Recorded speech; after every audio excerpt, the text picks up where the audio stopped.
This is a presentation of the IHSA TV network.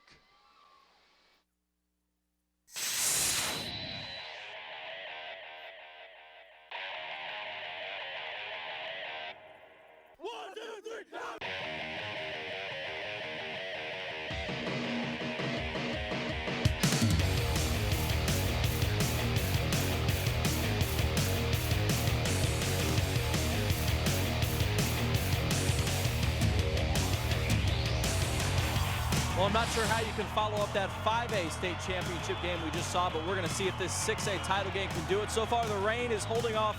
It's a beautiful day here at Memorial Stadium in Champaign. It's time for kickoff of the 6A state championship game. Prairie Ridge at 12-1, taking on Richwoods. The Knights from Peoria are 10-3, and both teams trying to get that 6A state championship today. For the call of today's game, we are going to send it up to the booth. Danon Hughes and Lee Hall, guys. All right, Aaron Bennett, thank you very much. Lee Hall and Danon Hughes, and we are looking forward to this ball game. We need a little bit of a breather, I think, after that 5A state championship game. What a game. A little bit different style now. We're going to look at double wing offense for Prairie Ridge, belly option for Richwoods, much more ground oriented here in 6A. Exactly. You know what? Each one of these games brought something special and something different and unique. But I like this game and I like this matchup because you're going to see two teams that work in the trenches. All right, and we see a two-headed monster for Prairie Ridge, a team making their first appearance in the state title game. Connor Greenwald and Jordan Getzelman. Those two have combined for 2,300 yards between the two of them. And 41 touchdowns, more importantly, but I call those guys the killer G's because they'll come out for Prairie Ridge and really look to be dominant offensively. As you look at the Peoria Richwoods Knights, Kendrick Foster is their main go-to guy. They've got a lot of weapons, and they can go to him, but Foster, 2,300 yards rushing. There you see him, number 22 for the Knights. Exactly, and look at that number, 30 touchdowns. He's had 2 receiving as well. So it's been a huge factor for that offense also. When you consider where Richwoods comes from, losing 3 games, and when you talk to any coach, Lee, you say, we want to be better at the end of the season than we were at the beginning of the season. That is epitomized by this Richwoods program. Well, you look at the 3 teams they lost to. They lost to Pekin in week 1. Pekin beat Richwoods in Metamora. Nobody's done that in Central Illinois for quite a few years. They lost to Joliet Catholic, and they lost to Washington, who tied for the Mid-Illini title. So those 3 losses were quality losses, and they will try to become the first team to lose their first 3 and win a state title.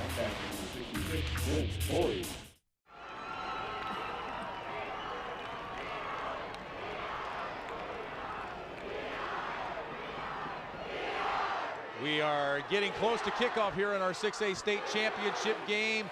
Richwoods from Peoria taking on Prairie Ridge. And the road to Champaign, it's 4 weeks long. We begin with Prairie Ridge. They beat Marmion Academy 49-0 in round 1. It was a 55-7 win over Glenbard South in the second round, 35-7 over Nazareth Academy in the quarterfinals, and a hard-fought 33-22 win over Batavia in the semifinals. After starting 0-3, the Richwoods Knights have been underdogs in every postseason game they played, and they won them all. Normal Community, a 45-10 win in Normal. They beat Crete Monee, number 1 seed, 51-36. And then beat Danville in the quarters and Lamont in 2 overtimes last week in the semifinals. A wild game played in Peoria. Richwoods and Prairie Ridge for the 6A state title. The kickoff coming up next on the IHSA TV network. The IHSA State Football Championships on the IHSA television network are brought to you by Country Financial. It is time for the 6A state championship kickoff, and Prairie Ridge head coach Chris Shrimp says for us to win this game, we have to shut down Kendrick Foster. We cannot let him run wild. He also said offensively, we've got to get our option attack going And if we can get in our groove, we got a pretty good chance of winning our first state title. For more on Richwoods, let's send it over to Sophia Minard. Before the game, Roland Brown said one thing and that one thing only, responsibility football. He said defensively going up against this triple option offense, our guys have to be fundamentally sound. We have to tackle well. He said if our guys try to tackle more than one guy, we will not execute, we will not succeed. Lee and Danon, up to you for kickoff.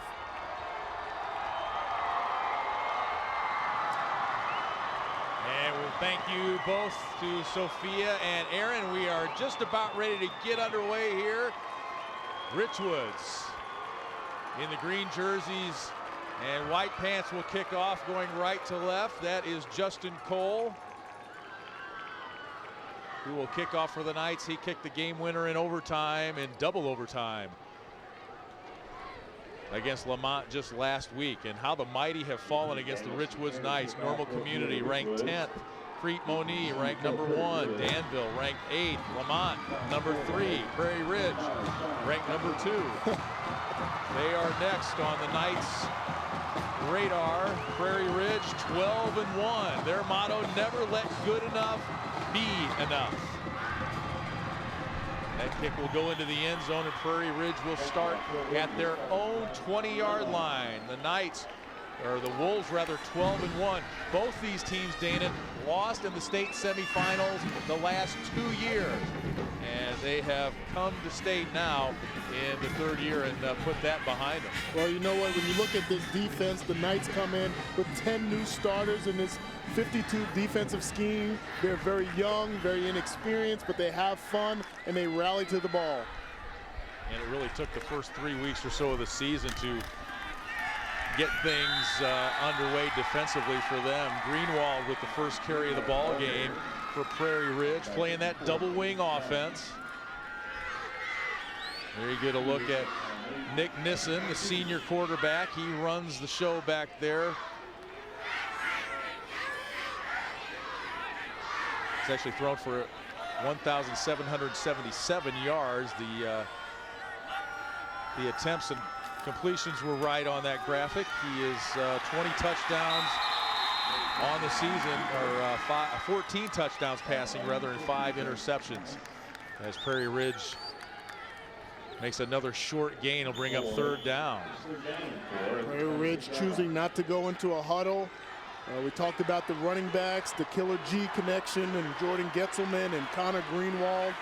And Nick Neeson was the carrier on that last play, creating 3rd and 4 right now in this first drive. Greenwald is the lone back.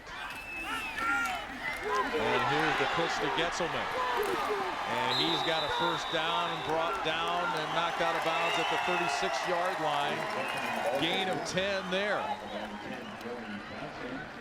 Here's a look at the offense for Prairie Ridge. Hartlib, Hallsgrove, Tomlin, Evans, and Evans up front. They are not related. Greenwald, Getzelman, Bashor, Margiata, and Valentine. The quote-unquote skill guys for Prairie Ridge. 1st and 10 from the 36. Here's the pitch. That's Steve Basher. And he gets a couple. Defensively for the Knights, Danon mentioned they were young and inexperienced to start this season, but they have grown up this year. Derek Thomas, Malik Young, Zach Johnson, Ryan Dunn, Nick Parks, Ben Corey, Michael McElrath at the linebackers. The defensive backs, Mikhail Davis, Jeremy Johnson, Clayton Glasper, and Ryan Mordock. 2nd and 7 for Prairie Ridge. And it's Nissen. He's going to keep it, and he's tripped up as he crosses the 50-yard line. Mikhail Davis making the tackle, just a shoestring tackle after a pickup of 10. Well, nice job by Mikhail right here. He came through on the last play and making the tackle in the open field, and right there, if he doesn't grab onto the ankle, it's off to the races for Nick Neeson. And nice job stopping them, but not until Neeson, who's a very smart young man, National Honor Society, 4.2 GPA, and that is exactly what you want at your quarterback position in this style offense. He keeps it now. This time gets into Richwoods territory. He was marked at the 49 on that last play. You see Derek Thomas, number 50, the defensive end for this defense, be around the ball quite often. Number 54 is a load in the middle. Malik Young, 6'1", 333 pounds. Those two guys are very active for this defense. Michael McLarath, 137 tackles on the year as a team leader. Here's the grip to Getzelman, and he's got first down yardage down to the 36-yard line. Pickup of 11. Talking to linebacker Ben Corey from Richwoods earlier this week, he said, you know, this is kind of the defense we learn against this kind of an offense, so this should be something we're pretty familiar with. The Prairie Ridge on a good run here on their first drive. The pitch, Getzelman brought down and tackled by Clayton Glasper, the 6'4" senior. Glasper, number 13, played some quarterback for Richwoods last year, and he just got a scholarship offer from West Point earlier this week. Congratulations to that young man. Has a great body and a great frame to play that safety position, but probably has the athletic ability, and we'll see that demonstrated today, to put him anywhere on offense as well. 6'4", 197 pounds, only has more to grow. One of the top receivers for Richwoods. And now tackled in the backfield, Nissen, and that is Nick Parks on the defense. 6'1" junior gets into the Prairie Ridge backfield and gets the sack. Nice job playing the defensive end. You can see he does a great job of shedding the blocker. His responsibility is the quarterback. He cannot guess on the pitch, cannot take anyone else's responsibility. When you talk about defenses' approaches, when they go against the option, it's about responsibility, doing your job, trusting your teammates. Nice job there, Nick Parks, for the stop. And that's one thing Roland Brown has talked about all season, is responsibility football, and the Knights have learned that as the season's gone on. 3rd and 11. Nissen keeps it himself, and he'll be well short of the first down. It'll bring up 4th down for Prairie Ridge. Michael McElrath in on that stop, team leader at the linebacker position. A lot of good athletes on the field here, and you know, when you look at the sizes and the makeups and the models, we have a nose guard in Zach Jackson, who's only 188 pounds. Not your prototypical nose guard, but very active and athletic. 4th and 6 for Prairie Ridge. They're going to go for it early here. Nissen back to throw. And is it picked off? I was trying to watch where he was throwing it, and he got picked off. Looked like Ben Corey got the deflection. 66 Ben Corey. We were just talking about him a moment ago. He comes up with the play here on 4th down as it gets tipped. And Corey's right there for the easy grab. It'll be Richwoods ball when we come back. They've made the trip over about an hour and a half or so from Peoria. Watch their Richwoods Knights, and the Prairie Ridge folks are here as well. Here's Kendrick Foster, coughs it up, gets it back, it bounced right to him. Oh my goodness. Talk about good fortune. You can see this young man is high energy. Nice job by the Wolves D, tackling him. Good athleticism right there, good hurdle, coughs it up, good punch out, but then scrambles to his feet. Wow. Get back to the ball, nice job. First down. Some days it bounces your way. First down for the Knights. Wes McCormick, the senior quarterback, with the handoff, and they give that time to Ryan Mordock. Ryan Mordock, a 5'9" senior. We talk about Kendrick Foster. The Knights do have other weaponry, and they do use it when they need to. Yes, they do. And another team with a good 1-2 punch. Nowadays, when you have any potent offense, you have guys that can bring it on to a duo in the backfield. Wes McCormick doing a nice job this season. Hasn't been called on to throw very much, but 1,159 yards, 17 touchdowns for him. He's going to throw here and be off the mark. He was looking for Mordock. That'll bring up 3rd down and 8 for the Knights. Here's the offense, the guys up front. Tyler Brown, the son of the head coach. Devereaux Hubbard, Avery Stewart, Derek Thomas, Omar Brown up front. The skill guys, Kendrick Foster, Ryan Mordock, Jeremy Johnson, Clayton Glasper, and Brandon Roberts to go along with their quarterback, Wes McCormick, number 5. 3rd and 8. That's Jeremiah Johnson, by the way. And he was the intended receiver on that quick hitter, and that'll bring up 4th down for the Knights, and they'll have to punt. You look at that Wolves defense, they come out in the 3-5D, do a nice job on the stop, but have been very strong this season, giving up 22 points in 2 games, 123 total points on defense that's given up, and that hasn't, there's been times where it's not just been their #1 defense that's been out there. So a very stout defense, ready for this game. Daniel Sinclair will punt for Richwoods. High booming kick with the wind at his back. It'll bounce inside the 15 and go out of bounds, where Prairie Ridge will take over.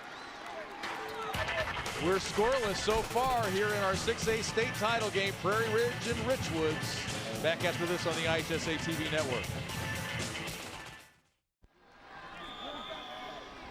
The Prairie Ridge Wolves want them to get loud. It's scoreless here, 5:51 to go in the first quarter. Prairie Ridge takes over at their own 12 and give up the middle and a gain of a couple. Greenwald with the carry that time. Nice job by Malik Young coming from that defensive tackle position. When you look at the roster and the starting lineups for both of these teams, Lee, you see contrasting styles defensively, where the Knights actually have pretty much their entire starters play on both sides of the ball. Connor Greenwald the carry. He's met at the line of scrimmage. That defensive line really has improved for the Knights throughout this season. And you wonder about that, because when you go against a team that's 2 platoon like the Wolves, you wonder if fatigue can come into play later in the ball game. They fared well throughout this season, but where you're going to see that demonstrated the most is probably inside the trenches, the offensive line versus defensive line, if they can hold up and withstand throughout this ball game. 3rd and 7. Nissen rolling left, looking for Getzelman, but it's incomplete. Well, Derek Thomas, the only 2-way starter on the line, so that could be an advantage or not play into it maybe as much for Richwoods. They do have a lot of guys, especially defensive backfield wise. See Jeremiah Johnson, Clayton Glasper, guys that play offense that are back there as well. Prairie Ridge will have to punt here now. Nick Margiata averages 33 yards a kick. He'll be kicking from his own end zone into the breeze. Blowing out of the south here in Champaign. Gray skies, but beautiful temperatures. That's a pretty good kick into the wind for Margiata. Man, oh man. And he'll get a little bit of a roll to go with it.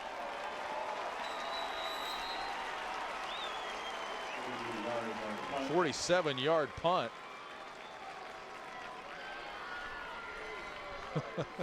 We're told that we only had 2 punts the entire game in 5A, and that's our 2nd punt already.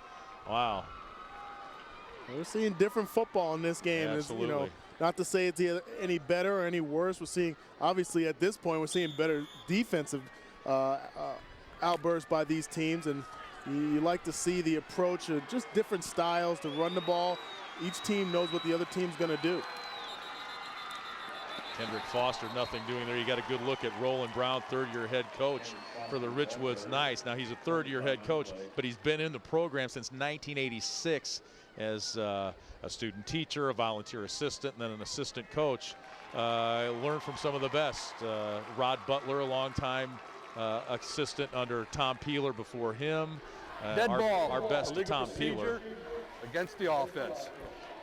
Penalty against the Knights for procedure. Tom Peeler won a state championship back in 1984 for the Richwoods Knights. He's not been feeling well lately. Our best goes out to him. That was the first thing we ever covered as in our TV career way back in 1984, the first state championship for the Knights. Foster gets the penalty back and a couple more on that run. A nice job by Colin Corcoran, inside linebacker, 6'4" senior, 84 tackles coming into this game. Started since he was a sophomore. His nickname is the Freak. That just tells you about his abilities, an all-state player and a great athlete. He's going to have his hands full against this running attack, the 1-2 punch with Foster and Mordock. 6'4", 220, he can play any position. That's kind of how he got the nickname. 2nd and 7. McCormick fakes the pitch, looks for Glasper down the middle, and there's going to be an interference penalty called against Prairie Ridge. That was John Borst in the coverage, and he got tied up with Clayton Glasper on that pass attempt from McCormick. It's a nice route up top. I think the ball was coming out a little bit deep. It wasn't going to be a catchable ball, but you can't have that contact downfield, and it's going to get that flag every time. You can see just got his feet and a little bit tangled up with the wide receiver. Good job of acting by the wide receiver there too. You know, as a former wide receiver, anytime there's contact downfield, you'll see some good acting as they get older. Pass interference against the defense. 15 yards from the previous spot. First down. David Minnick, Michael Cross, Roy Snyder, John Kester, and Jeffrey Fuller are officials from up north. Congratulations to them. 1st and 10 for the Knights from the 45-yard line. Foster weaves his way through some defenders, gets about 5 before he's brought down inside the 40-yard line. Kendrick Foster averages 181 yards per game.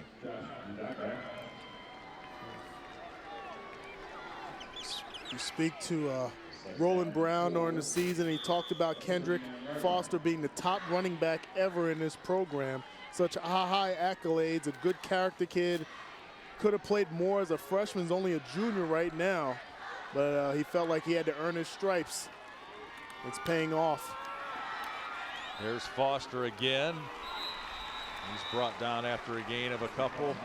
Yeah, he came up as a freshman and played in the postseason. And he's one of those kids, just a junior, and it seems like he's been playing forever.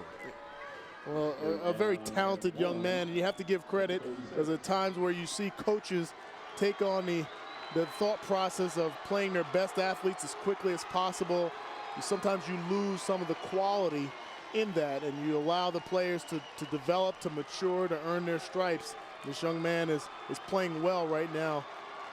3rd and short. Foster falls forward.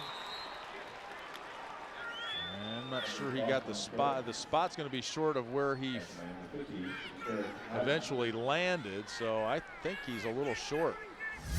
A good push up front by the Wolves defense. You can see the linebacker shooting through relatively quickly, and Eric Odden gets under his feet and causes 4th down. 4th and inches for the Knights. They're going to go for it here with 2:02 and counting in the 1st quarter. Big defensive stand for Prairie Ridge. McCormick falls forward and has the 1st down.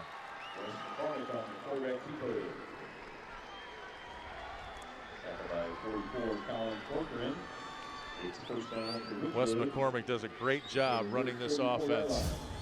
Nice job. Avery Stewart is the center, and all he has to do is pick a side and drive block up front. Good push up front by the offensive line. Devereaux, Hubbard, Tyler Brown at the left tackle. We talked about Derek Thomas is playing on defense and offense at that right guard position. 1st and 10, Richwoods. Foster up the middle.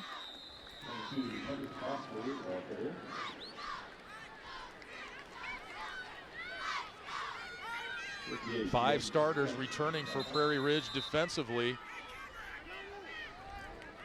Just very strong defense up front. We got a timeout called by Richwoods here, and this gives us a chance to talk about that nose guard, Ralph Nardi, who made that last tackle. But this 3-5 defensive scheme, you can see it's a very active defense. The linebackers really come into play, very strong against the run.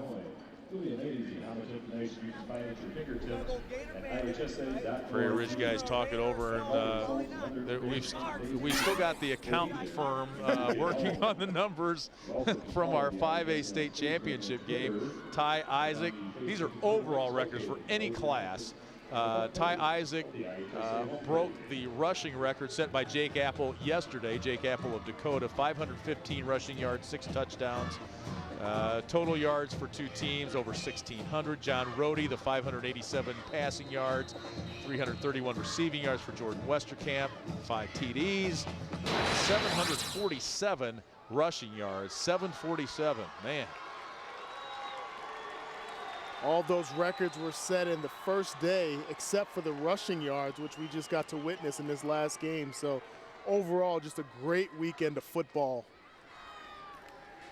2nd and 7 for Richwoods. Quick hitter for McCormick, and it's almost picked off in and out of the hands of number 44, Colin Corcoran, the All-Stater.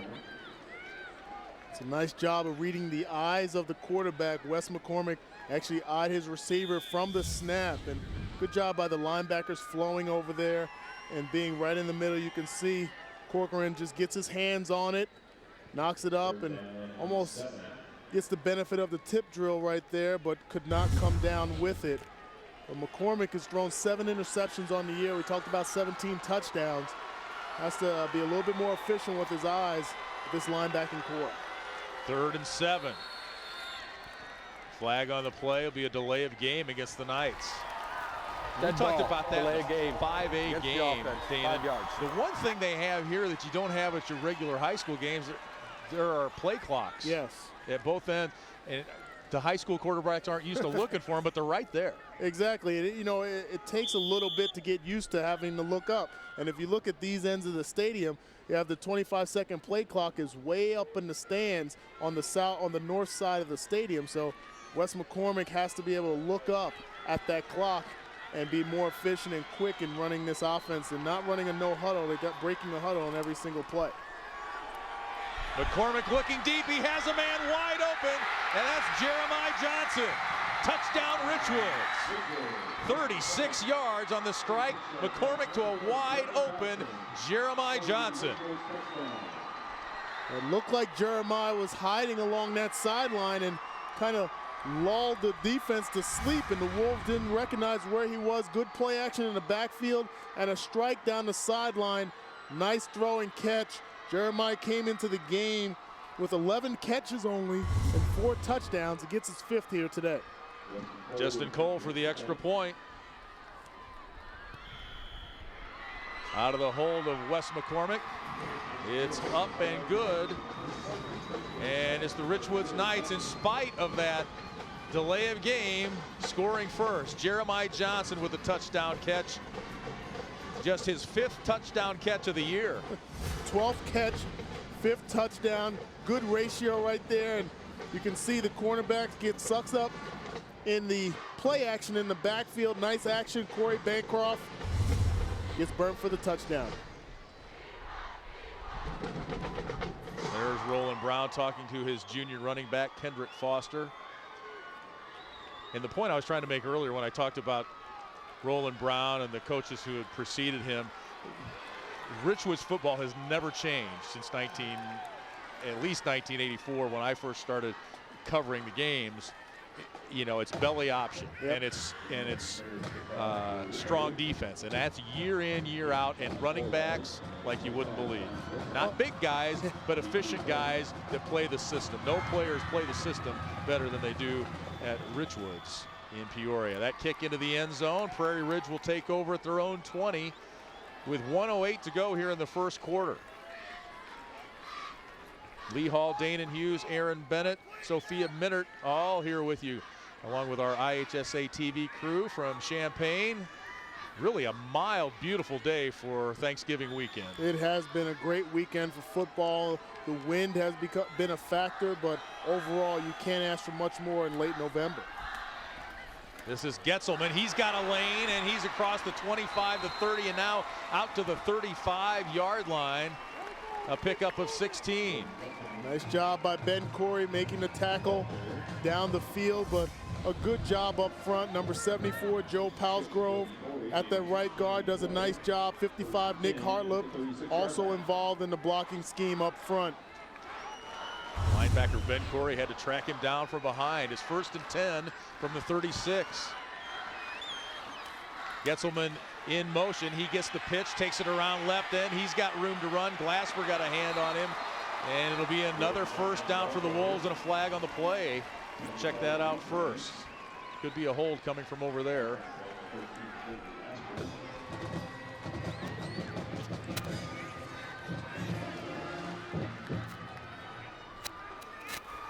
Face mask against the defense. Mask. 5 yards from the end of the run. 1st down. It looks like Getzelman comes around the corner, and upon contact in the defensive backfield, looked like Clayton Glasper got his hands up on the face mask, and it's going to be added to the end of that run. Nice job on the run, and I like to see running backs get violent on the sideline, not tiptoe. He does a great job. Here's the give to Greenwald. He goes straight up the gut, gets about 5. Greenwald, 1,128 yards on the season. Getzelman, 1,219. Really good balance between the two backs. Yes, they are. And you saw Connor Greenwald right there running strong up the middle. Great story about that young man. We'll get to it in a couple minutes. 2nd and 5. It's Getzelman again. He gets the scrum moving forward and has another 1st down for the Wolves. Great leg drive, good tackle by Derek Thomas for the defense, but a great leg drive, a display of moving the pile forward. And when you talk about running backs and effective running backs, I always look at, Lee, is how, when they're tackled, how they fall. When they fall forward, did a great job right there, another 1st down. 1 quarter in the books. Richwoods, the 7-0 lead over Prairie Ridge. The Wolves on the move here as we kick off the 2nd quarter coming up on the IHSA TV network. Roland Brown and the Richwoods Knights lead 7-0 as we start our 2nd quarter. Prairie Ridge on the move here. 1st and 10. Nissen with the pitch. And Steve Bashor. Check that, that was Getzelman. He's all the way down to the 11-yard line. Pickup of 25 for Jordan Getzelman. Another great run and a nice decision by Nick Neeson right there. Sees what's in front of him, gets the ball to his playmaker. A great big play threat. Jordan Getzelman has been all season long, as we talked about earlier. 19 touchdowns on the ground. Big gain. Ball inside the goal in the red zone right now, 1st and goal. Getzelman averages 12 yards a carry. Nissen keeps it himself. Spins around, he's down inside the 1.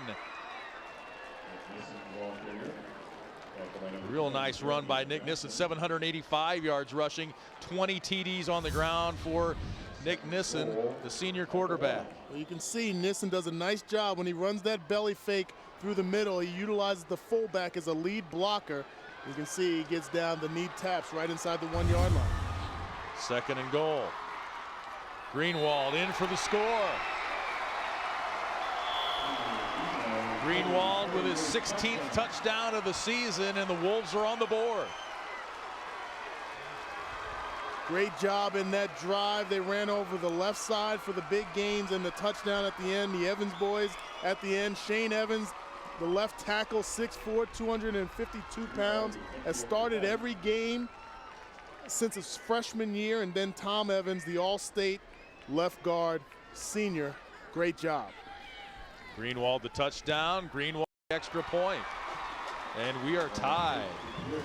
Greenwald 56 of 60 now on extra point attempts, and here is Connor Greenwald's touchdown run. You can see over the left side, Tom and Shane Evans do a nice job of opening up that crease, pushing the defense where they're going.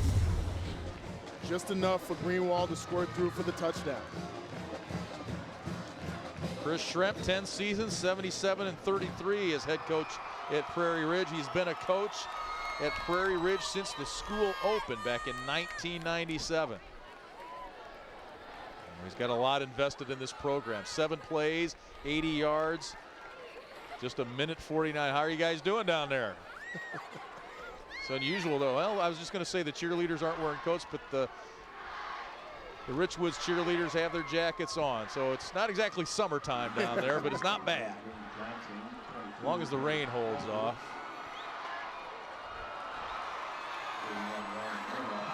There's one blue-eyed wolf, isn't it?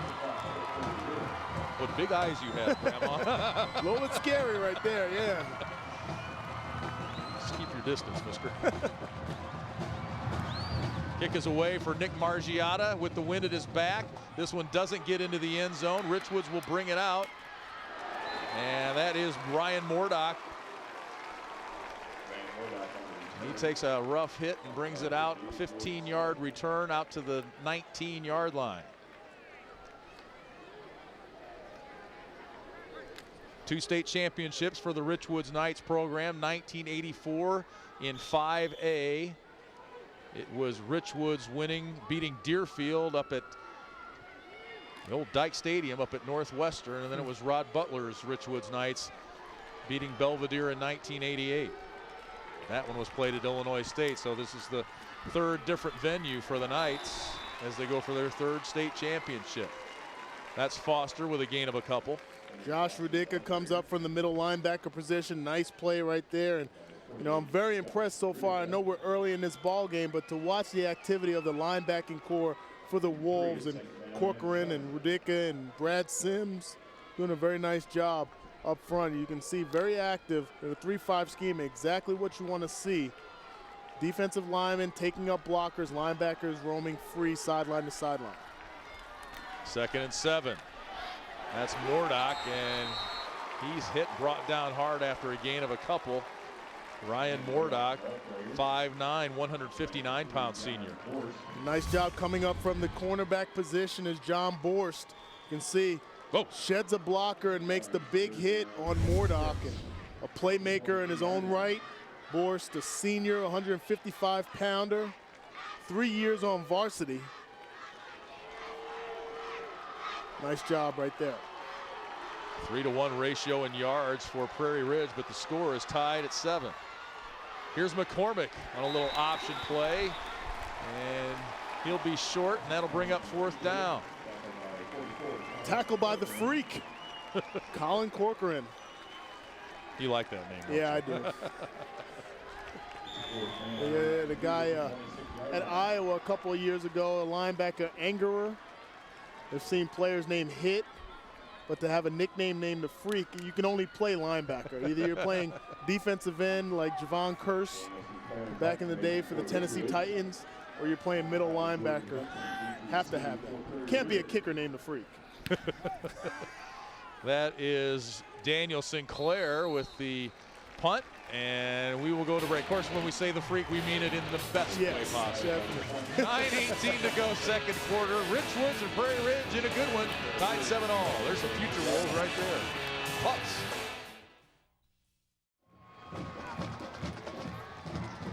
The Wolves are on the prowl here today. 7-all, Prairie Ridge and Richwoods. Second quarter action. Lee Hall, Dane and Hughes with you from Memorial Stadium. And to give that time is to Getzelman. He picks up a couple.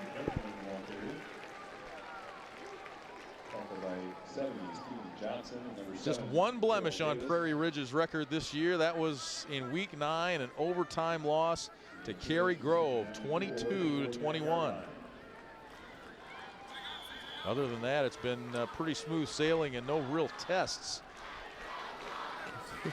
And so you look at their schedule, and they beat a couple teams that only scored 2 points on offense. Here's the pitch to Getzelman. Open field tackle made there by Mikhail Davis.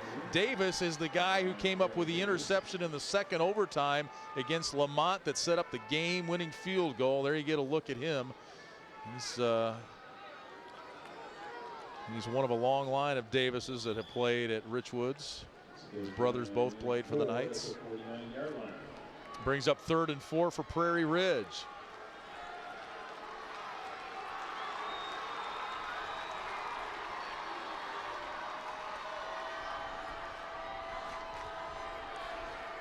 Long count for Nissen. Getzelman in motion. He gets the pitch. Tries to get to the outside. Mordock rides him out. Actually, they'll keep the clock moving, but Mordock did a nice job of denying him and forcing fourth down. Excellent job by Ryan Mordock playing that cornerback position. Has a blocker to shed. Does a nice job of driving that tackle, creating fourth down and forcing the punt.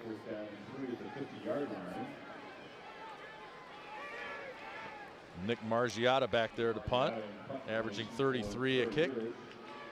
And Richwoods leading rusher Kendrick Foster back at the 10. His kick is with the wind. It's a high one and a short one, at least until it bounces. And it'll be down there at the 20-yard line. 30-yard punt. Richwoods will take over at their own 20.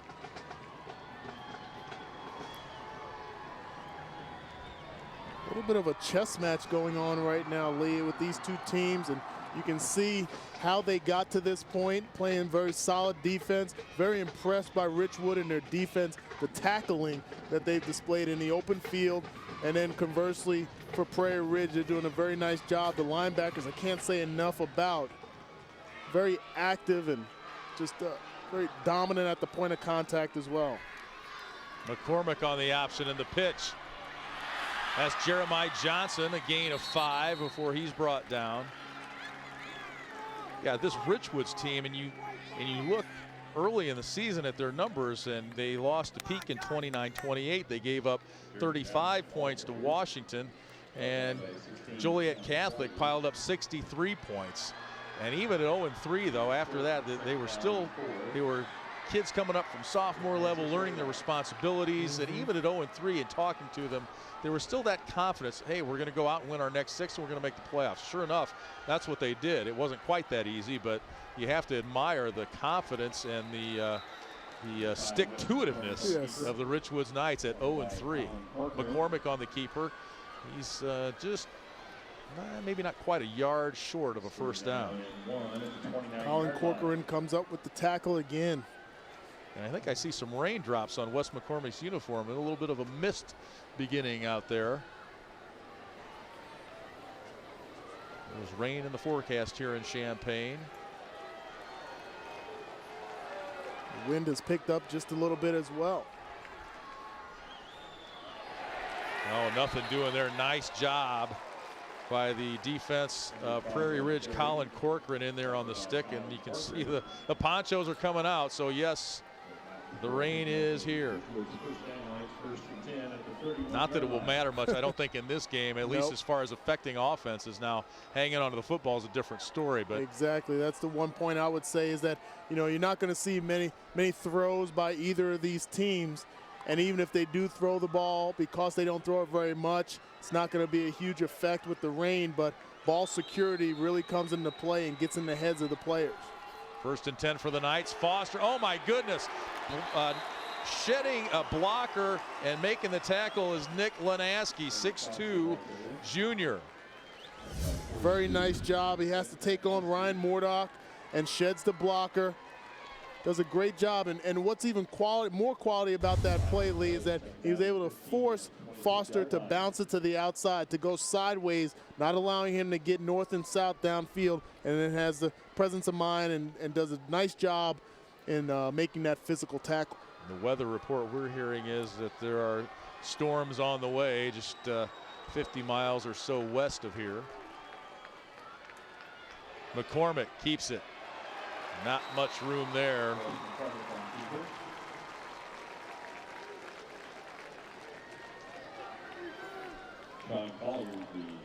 As this game moves forward, you're starting to see the Wolves' defense being a little bit more stronger in the trenches. And when you look at the scoring of this game, Richwood scored on a pass play down the sideline. In order to get this defense loosened up a little bit more, they're going to have to open up the passing game a little bit. It's going to be tough in the second quarter because they're going against the wind, but it seems that the Wolves are very strong in the middle of this defense. Ryan Mordock finds a lane. He gets out, but a tackle made in the open field by John Borst, and a flag on the play will go against Richwoods, it would appear at first glance. A block in the back.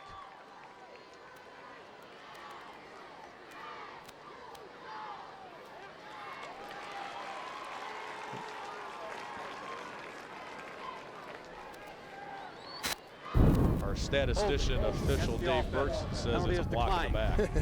Well, you're going to see a hold on the outside. Clayton Glasper right there on Colin Corcoran, right in plain view of the referee, and creates fourth down and long. Quibble all you like, it's a flag nonetheless. And it's fourth down for the Knights, bottom line. Daniel Sinclair, All-State goalie, is the punter for Richwoods, and another flag.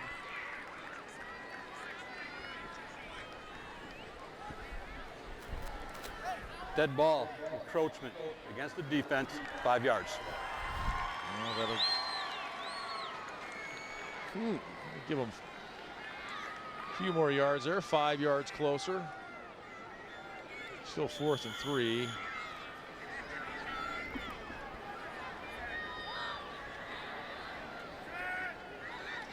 Connor Greenwald back to field the punt for Prairie Ridge. He catches it. Boy, that's a great catch. Great catch. Sliding grab at the 33 for Greenwald. And it will be Prairie Ridge ball when we come back. 3:32 left in the first. We're all tied. Back at Memorial Stadium. All even, Richwoods and Prairie Ridge. The Wolves with the ball. Nick Nissen, the quarterback, keeps it on 1st and 10. Takes it out near the 39-yard line.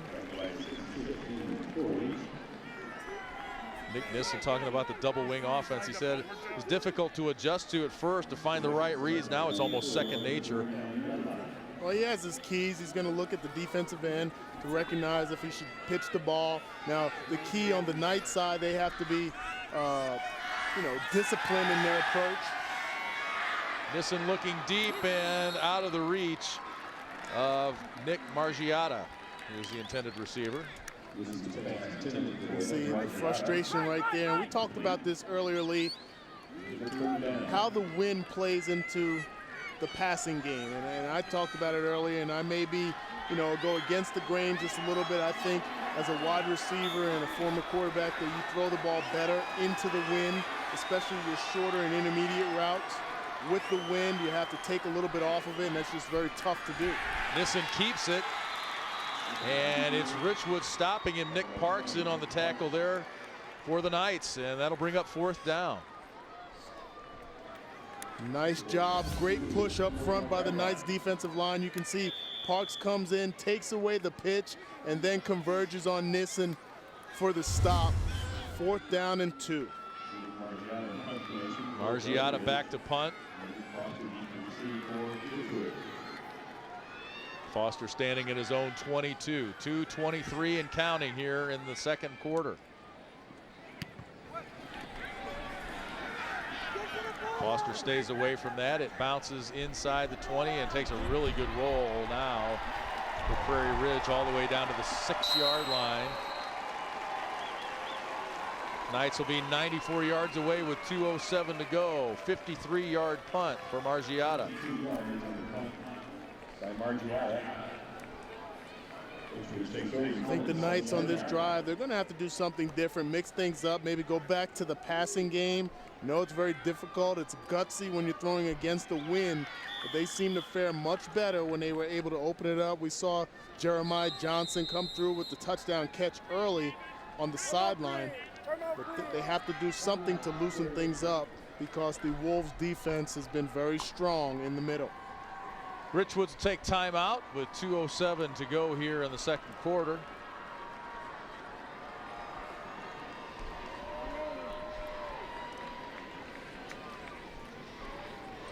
And there you get a look at the Richwoods offensive coordinator, Dave Webb, about to talk with his team. One of the Richwoods coaches can't be here. That's Chet Hammond. He's a full-time assistant coach. There you get a look at the picture and the message from him. If you can read it, good luck, Knights. Great job on making it to the championship. Just remember to take care of the little things. The big things will take care of themselves. I look forward to hearing all about it in the spring, or hearing all about the win. See you in the spring. Coach Hammond is serving in Afghanistan, so he has more important duties. Yes, he does, and hats off to him. God bless him, and thanks to Coach Hammond for what he's doing. I know if he can check it out on the internet, he's listening and watching. God bless you and Godspeed. Kendrick Foster with the carry. We've all got a lot to be thankful for, but when you hear things like that, especially this Thanksgiving weekend, you realize what you have to be thankful for and the great freedoms we enjoy here in this country. You're exactly right, and a lot of people take that for granted, but I for sure am not one of them.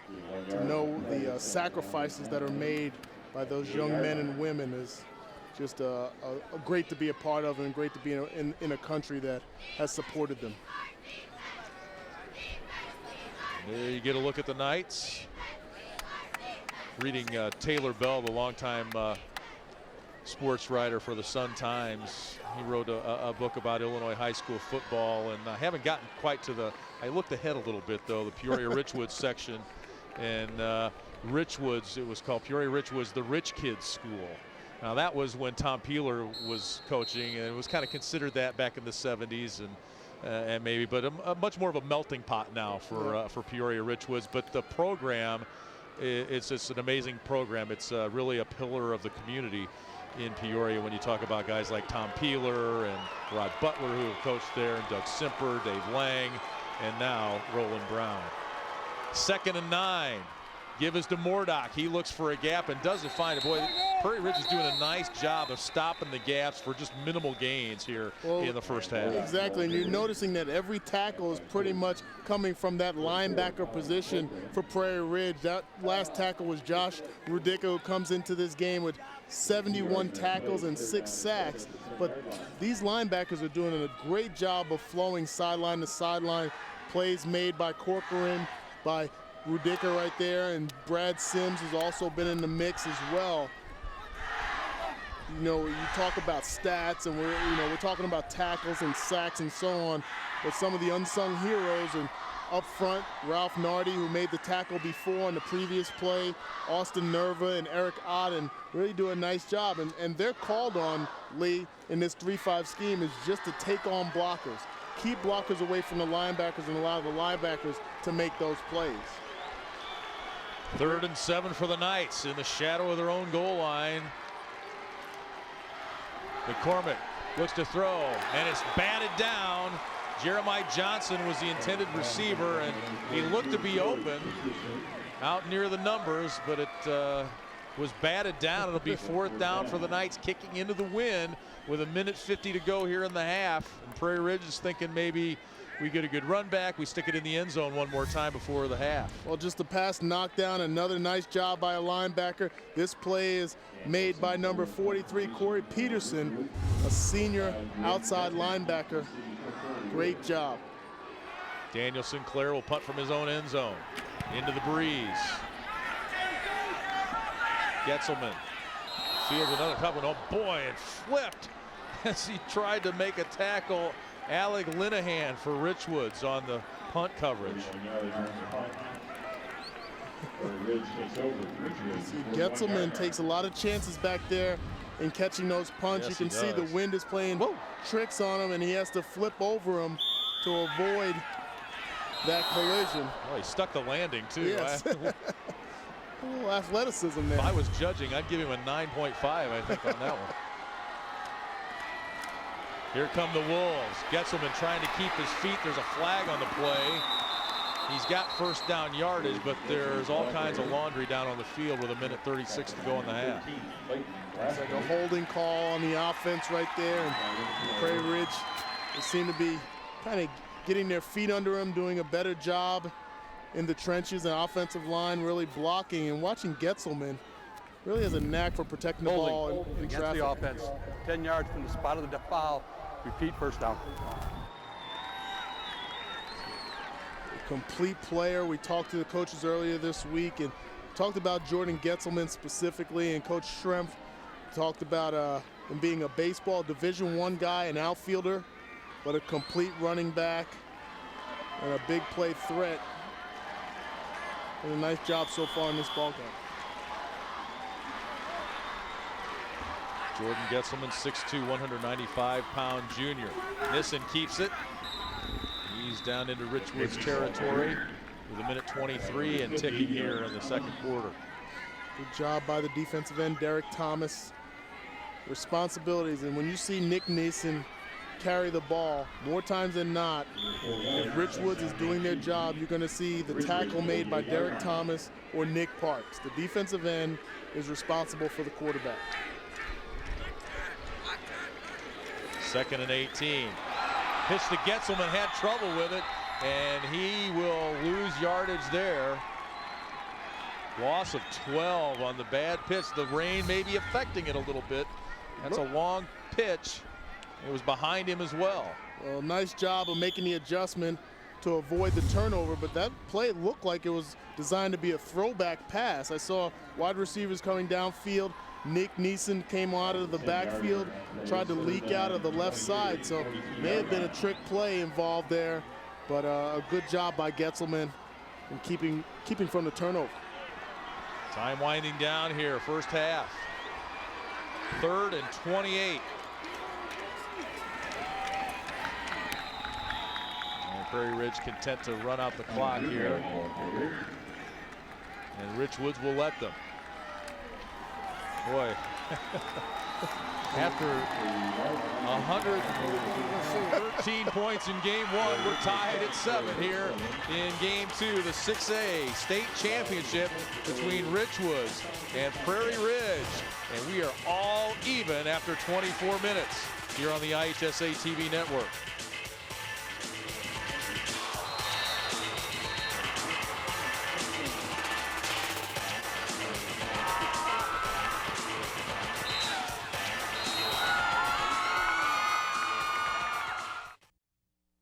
Welcome back. We are at halftime of this Class A state championship game here at Memorial Stadium. Standing by with Richwoods head coach Roland Brown. Coach, that decision to go for it in the first quarter on 4th down led to your only score. Take us through that decision. Well, you know, Coach Webb was out there and we're out there together. We were too close to punt, really. We got too close to punt. Really wasn't going to do much for us. If anything, we might have tried a field goal or something. So, you know, we just, took a chance on it. Jeremiah had been getting behind their kid a little bit on the play action. So, we took advantage, got behind him, and made a nice catch. Defensively, you said that you needed to play assignment football. How do you think your defense has handled it in the first half? Pretty good so far. That offense is pretty tough to figure out. I figured the first series would kind of go like it did. Simply, you got to get a feel for it. The kids got a nice feel for it, and now they kind of got to enter the game pretty well, and they've been doing pretty good so far. Your team started this season 0-3, but you told them before the game, it's not how you start, it's how you finish. How do you finish this game? We go out and keep playing real hard defense and try to figure out if we can't get our offensive linemen to do a little blocking. We need to run the ball a little bit. They're doing a very nice job defensively against us. We need to go in and see if we can't make some adjustments on what they're doing defensively and get some things done. Thanks, Coach. Good luck in the second half. We are all tied up at 7 in this Class 6A state championship game. Richwoods and Prairie Ridge tied up at 7. We'll be back with more after this on the IHSA TV network. We are back at halftime of the Class 6A state championship game. Richwoods and Prairie Ridge trading. Boy, what a difference a couple of hours makes, Yes. huh? We saw 70-45 in game 1 here today in 5A, and now in 6A, the defense is really ruling the day. Prairie Ridge does a great job limiting the Knights' numbers, only 60 yards or so rushing in the first half, and that's way below their average. And on the other side, the Knights giving up a few more yards, but points are even 7-all. You know what? I wondered if this weekend I would talk about a defense right now. We've seen a lot of exciting football, and you can make an argument that this is what you should expect in state championship football, but both of these teams are very evenly matched. Good defensive play on both sides. Mikhail Davis comes along, Derek Thomas for Richwoods. They do a great job, and the linebacking crew for Prairie Ridge has done an awesome job in stopping the running attack. We take a look at the highlights. Ironically enough, two teams that run the ball. The first highlight is a pass play. Wes McCormick to Jeremiah Johnson, 36 yards. He was wide open, and he gave the Knights a 7-0 lead. And on the other side of the ball for Prairie Ridge, they worked it down the field, and Connor Greenwald with the 1-yard run to tie things up. And Boy, we had about 2 or 3 pages worth of highlights in the first game. Not so much. That's it. That's all the scoring. There's a look at the numbers. Yeah, and you can see 140 yards for the Wolves. They're doing a nice job on the ground, getting things going. First downs, 7 first downs to 5 first downs. Pretty even in time of possession as well. Penalties really haven't been pretty clean game so far. A running attack versus another running attack. Defense is going to be key in the second half. What do you see as how do these teams get their running games on track in the second half? Well, I think what happens is what you see in the trenches is where it's going to be key. You're going to see offensive linemen very mobile on both sides of the ball, but because they run the ball predominantly in between the tackles, it makes it pretty easy to know exactly where everything is. The movement is going to be key, essential for each team to be able to do a little bit better in the second half. Getting yards in chunks, not moving the ball in the 2 to 3 yards every play is not going to work. One thing you see sometimes in a game like this too is that one key play, that turnover, or maybe, you know, we saw the Richwoods Knights throw in a pass play there in the first half, some kind of razzle-dazzle, some kind of wrinkle that catches the other team off guard, and that turns out to be the winning play. And each team is going to have to take their chances at that razzle-dazzle type play. You also have to factor in the elements. Started to rain a little bit. The wind is picked up. Whoever has the wind in that fourth quarter, it could become a key factor in that field goal attempt that might break this tie. All right, thank you very much, Dana Hughes. We will be back with second half action for you from Memorial Stadium. Richwoods, Prairie Ridge for the 6A state title. We'll be back after this on the IHSA TV network. We are back at halftime of the Class 6A state championship game. Prairie Ridge and Richwoods all tied at 7 here with Prairie Ridge head coach Chris Shrimp. And we talked about, you guys getting the option attack going and stopping Kendrick Foster. So far, how do you think your team has done on those 2 points? Well, I think we're doing a pretty good job on the run game. I'm happy with how our defense is playing. Had some opportunities to get some picks in there, and unfortunately we dropped them. Offensively, we just got to keep sustaining our drives. We get something going, then we get a penalty, or we make a mistake on our execution. We just need to get the ball rolling and get it going here in the second half. Thanks a lot. Good luck in the second half. Prairie Ridge coach Chris Shrimp, his team tied 7-7 with Richwoods as we get set to start the second half. Dana and Lee, back to you. All right, Dana, thank you very much. Dana, Lee Hall upstairs here. And there's a look at Jordan Getzelman, 78 yards in the first half. He's no Ty Isaac, but that's a pretty good start, pretty good to half. Yes, it is, and you consider how he's obtained those yards, and he's gotten very violent with the ball. He initiates contact very well, protects the ball. Ball security is a key point in his mind, and he's done a nice job. 12 carries, 78 yards. You can't knock it. You can't really knock his efforts. Roland Brown with some last-second instructions for his team. The Knights, I kind of liken them to the St. Louis Cardinals. I say they're the St. Louis Cardinals of IHSA football. They were out of it seemingly in September, early September, 0-3. They come back, they make a run, they get into the postseason. Last week was kind of their game 6, extra innings, i.e. overtime. So they are a team that has been a bit of a team of destiny to get to this point. Now can they finish things off? Well, Prairie Ridge has a lot to say about that. This is game 7 when it comes to the high school football season. Today is the day. There's no tomorrow, no matter what. Prairie Ridge has moved the ball efficiently, but like Coach Shrimp talked about, they get 2 steps forward, 1 step back with penalties and mistakes. And then you consider what Richwoods has done in the first half. It was really just about one play that got them going, and they're going to have to be more efficient on offense. Richwoods will start at their own 20 as the kick sails into the end zone. That's automatic in high school. No state champion. We told you this in the very beginning of the game in the open. No state champion has ever started a season 0-3. The Knights trying to become the first team to ever do that.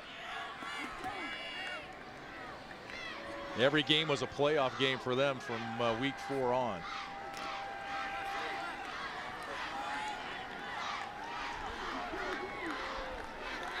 Knights will start 1st and 10 into the wind here in the 3rd quarter.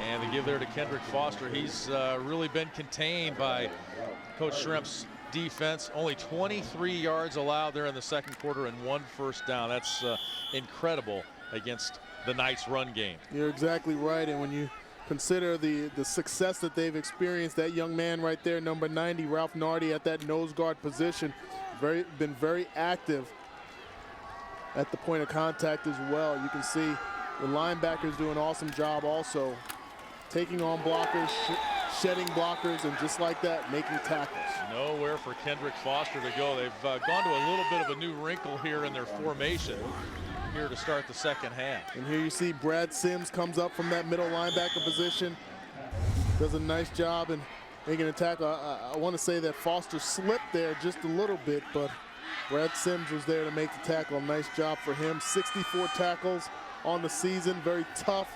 Your typical high school linebacker is the note on him. Nick Nissen says he hits like a truck. McCormick back to throw, looking down the middle of the field, and Jeremiah Johnson was the intended receiver, but the throw off the mark, and that'll bring up 4th down for the Knights. Jeremiah Johnson made a big play early in his ball game for the touchdown catch. And it looks like Richwoods is only sending 1 or 2 wide receivers out in this offense. I think this is that's the only way they're going to be able to get yards and chunks at this point with how strong the defensive line is playing for Prairie Ridge. Good shot of Roland Brown teaching on the sideline. Whenever his players make a mistake, he teaches, and there's movement on the Richwoods side of the ball. A little bit of a flinch there. It was Omar Brown. Dead ball. Ball start. Green. So it'll be pushed back 5 yards, and the Knights will send it airborne from inside their own 5. Daniel Sinclair, we mentioned, All-State goalkeeper. He just joined the team this year, kind of help out. Justin Cole was banged up a little bit, and he came on to help out with the kicking duties for the Knights. This one will bounce at about the 43 and take a Richwoods roll and go out at the 48-yard line. Early 3rd quarter, we're tied 7-all here in our 6A state title game.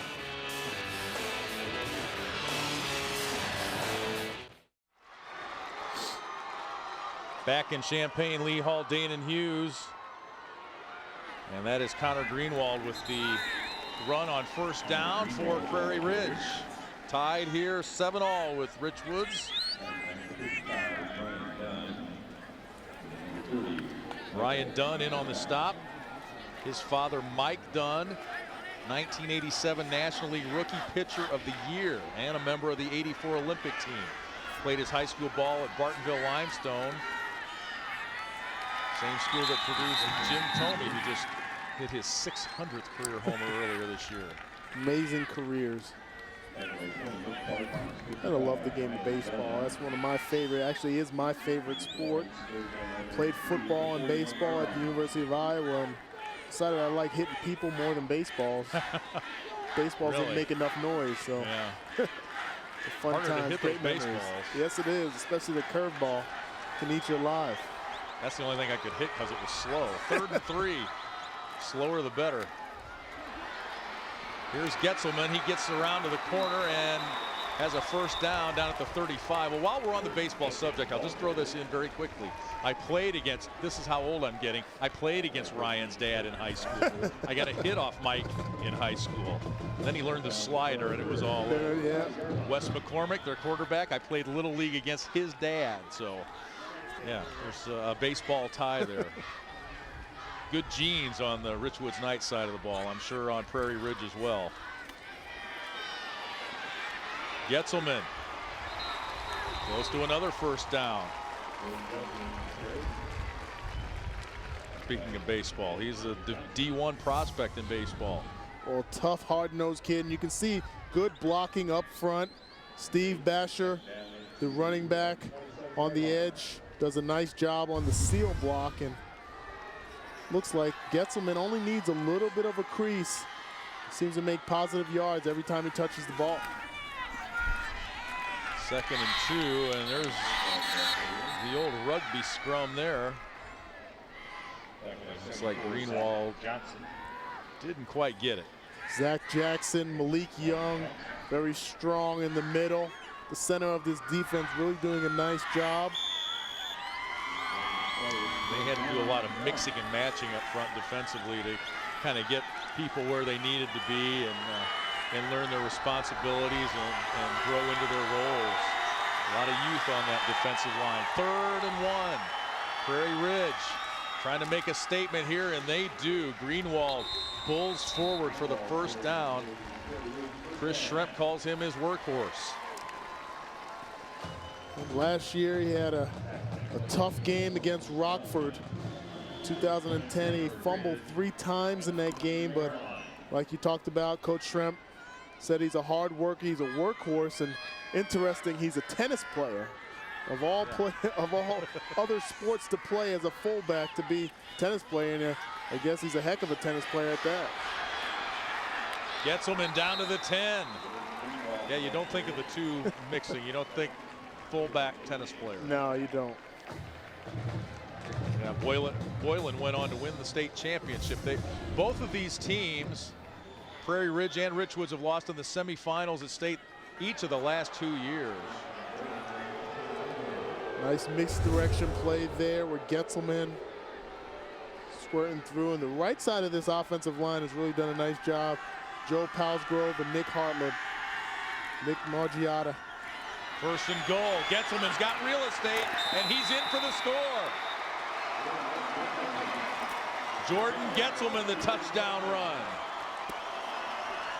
His 20th rushing touchdown of the season, and Prairie Ridge takes the lead. We talked about the right side of the line. They come back with a huge gain and touchdown over the left side. Shane and Tom Evans. Bennett Tomlin at the center do a nice job on the edge. He's getting some quality blocking. Steve Basher as well. And you can see Getzelman protects the ball well in traffic. Right before contact, goes in for the score. And the other killer G, as you call him, Connor Greenwald, on for the extra point. 14-7, Prairie Ridge takes the lead. I think Prairie Ridge has figured some things out. They're utilizing the strength. Their defense has come to play today. Another quality game. We talked about it early. They've only given up 123 points on the season. Done a nice job. They played Glen Ellen in the first game, gave up 12 points, and then 2 consecutive games to Mundelein and Huntley, where they gave up 2 points in each game, and then had a couple of shutouts after that. 22 points was the max amount given up by this defense twice this season. Take another look at this touchdown. Just a nice job, just a quick pitch on the outside, good blocking up front. Talked about the offensive line. Great job, Tom Evans, All-State, Ivy League recruit, been a 3-year starter for this program. Has a bright future. There's that young man. 13-yard TD run. 8 plays, took him just 3:22. 7:12 to go, 3rd quarter. Another boot into the end zone for Nick Margiotta. And the Knights will take over at their own 20.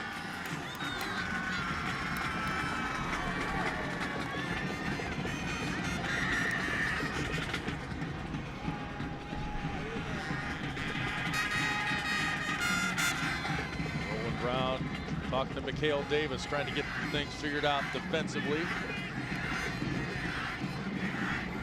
Offensively, the Knights really unable to get anything going. They scored the touchdown on that 36-yard pass play, and really, for a Richwoods Knights team, there's not a lot of rushing going on, and there was a false start on the Knights.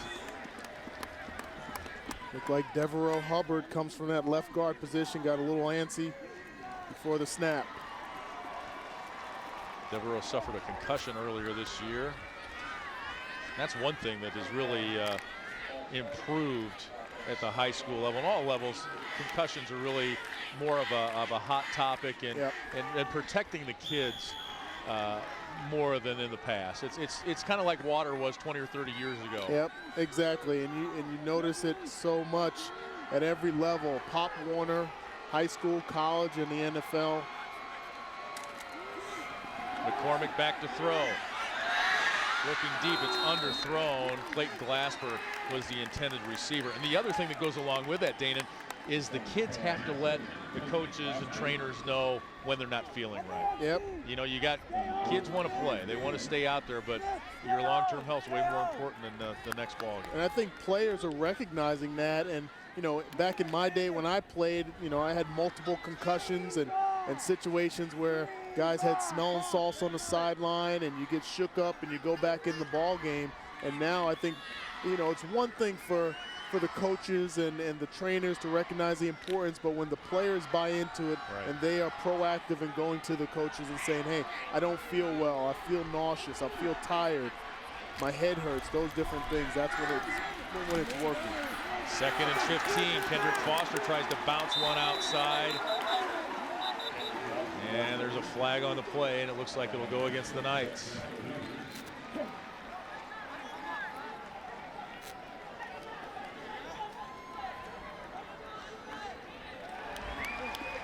Block in the back. The push in the back, and a nice job. Brett covers the defensive back, 5'6", 126-pound senior. Back. Came up. Against the offense, 10 yards. Made the tackle. Nice stop. Roland Brown's team unable to really get anything going here offensively in this ball game. Yeah, and you can see the block in the back right there actually pushed him right into the tackle. Goes in fearless and makes the stop. Now you got a 2nd and 20. You haven't seen much from this offense. You saw the one touchdown pass, but as far as passing the ball, getting yards in chunks, they really haven't been able to do anything against this tough defense. Trips receivers right. They throw it out for Glasper, and there'll be a flag, and that'll be a nice first down.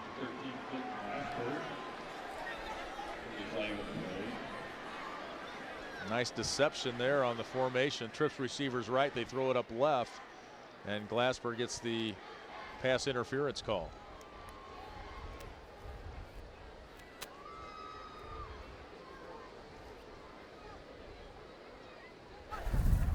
Pass interference against the defense. 15 yards, automatic first down. That's a key penalty in favor of Richwoods Knights. They do a nice job. You can see, gets on the outside, lines up in a tighter formation, so gives himself more space to the sideline. Doesn't require a perfect throw, and John Borst knows exactly the mistake he made. McCormick keeps it himself, and he's dragged down by Colin Corcoran, their leading tackler. And yeah, that pass interference, second best offensive play of the game so far for the Knights. Really having trouble getting things going here. And creating that first down is also key, because in that situation it was 2nd and 20 to be able to get 15 yards back and an automatic first down. Keep this drive alive. And this offense is one that's proven to be a quick strike offense in the postseason, as Jeremiah Johnson makes the catch and then fumbles. It's picked up on the bounce and run in by Eric Odden. And it's a touchdown for Prairie Ridge. Jeremiah Johnson tries to go a little bit too much. Great job of tackling multiple silver helmets around the ball. You teach your defense, the first guy get there, grab hold, rest, come in, try to strip the ball. Nice job right there. And you can see a great strip defensively by the inside linebacker, Brad Sims. Came into the game with 17 sacks. Huge play for the defense. Great momentum swing. Another touchdown for Prairie Ridge. Connor Greenwald, the extra point. It's good. And it's 14 unanswered points for Prairie Ridge since halftime. They take a 21-7 lead over the Richwoods Knights. Back after this on the IHSA TV network.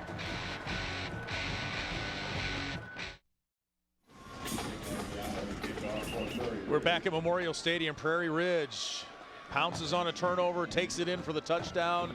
14 quick unanswered points for the Wolves, and they lead it here 21-7 as they kick it away to the Knights. Nick Margiata, that's another one that's going to go through the end zone. Almost good. Almost through the uprights. We saw that in game one here this morning. Let's take a look at this touchdown. Jeremiah Johnson trying to do a little bit too much. Multiple silver hats on the ball. Brad Sims comes through with the strip. Right place, right time. The linebacking core. Again, a big play. Eric Odden, the defensive end, scoops and scores. A lot of penalties for Richwoods in this ball game, 6 of them. A lot of blocks in the back. They try to get their offense moving here. It's been stalled to this point. Kendrick Foster gets some room to run out to the 26-yard line. He averages 181 yards a game, and he's now got 44 yards. I'll tell you what, you look at Nick Lemansky and Colin Corcoran, and can't say enough about how impressed I am with this linebacking core. These guys do a great job playing sideline to sideline, and just watching them, and I wish we could spot shadow the linebackers on each play. Watch how they flow, shedding blockers, forcing the running backs to run sideways. 2nd and 4. Foster picks his way through the defense. He's got some room to run out to the 39-yard line. Make it the 40, a pickup of 14 for Kendrick Foster, his longest run of the day. That's a nice job. Just as I was talking highly about the linebackers, Kendrick Foster makes me eat my words right there. And you can see, good job at the point of contact. And then it's all Foster, but the motor of these linebackers and specifically over the defense. And you know, we're talking about the linebackers, but let's not forget Odden and Nardi and Nerva, Kirchberg. They do a great job up front as well. 1st and 10 from the 40. McCormick to throw. Looking deep for Glasper. He's got it. Back pedals, catches, turns, 10, 5. Down inside the 1-yard line for Clayton Glasper. Pickup of 59. So the Richwoods passing game strikes again. It's their only score of the game. And now their biggest gain of the day, 59 yards. Wes McCormick to Clayton Glasper, who we mentioned earlier in the game, has a scholarship offer from Army. He almost marched it into the end zone here. Oh, nice job. And you can see John Boris, the cornerback, just gets caught peeking in the backfield just a little bit too much. And before he realizes it, Glasper's down the sideline. Nice adjustment for the catch down to the 1-yard line. Kendrick Foster carries it in for the Knights. And they're back within a touchdown. Glasper with that 59-yard catch. He had a 82-yard catch in round 1 of the playoffs. So he's a big play guy.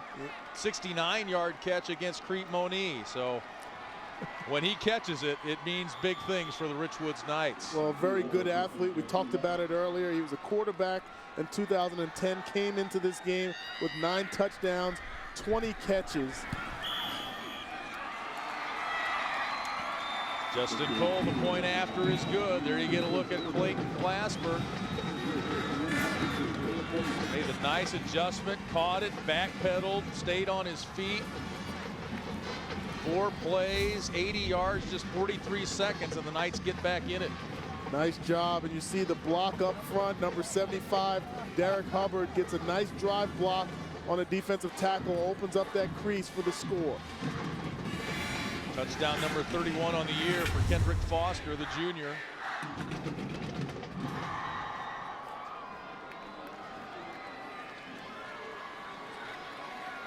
Well, we got ourselves a new ball game here. 5 minutes, 5 seconds left in the 3rd quarter.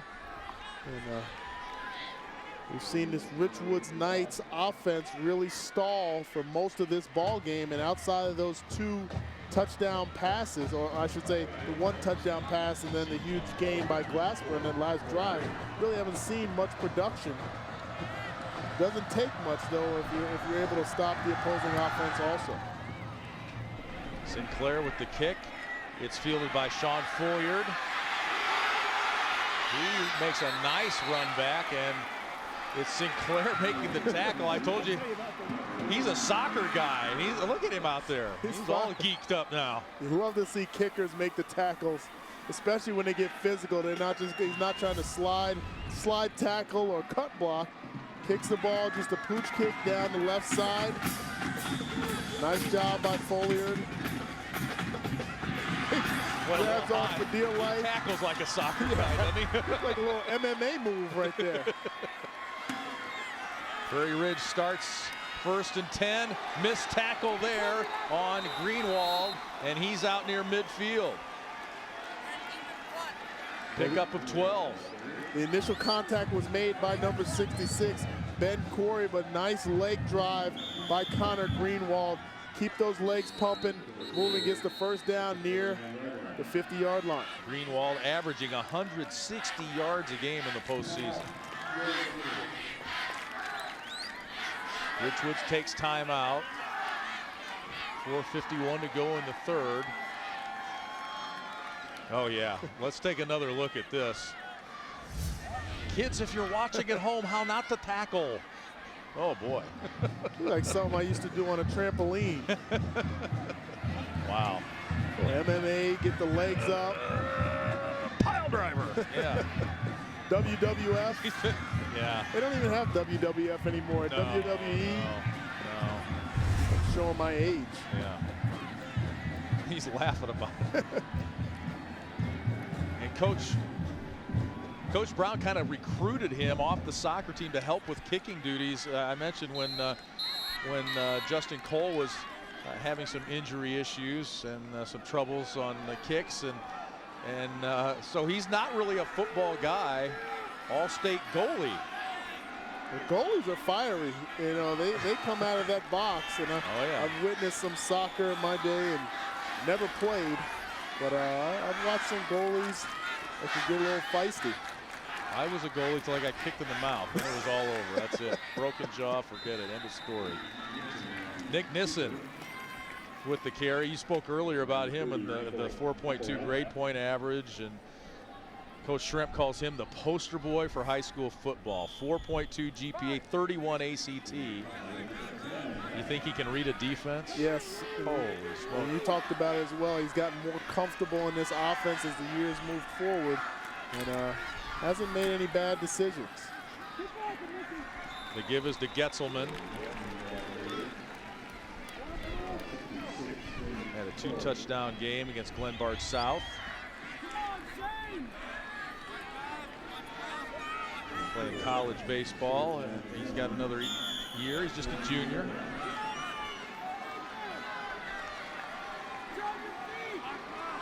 Under 4 minutes to go now here, third quarter.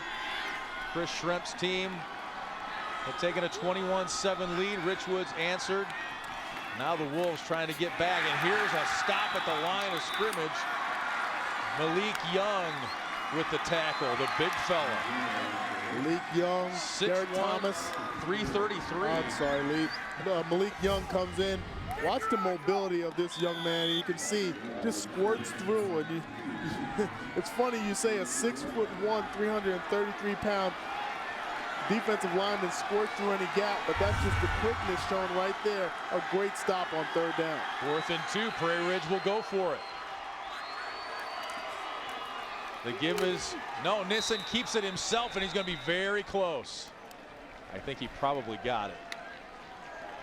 Looks like he got it. He did.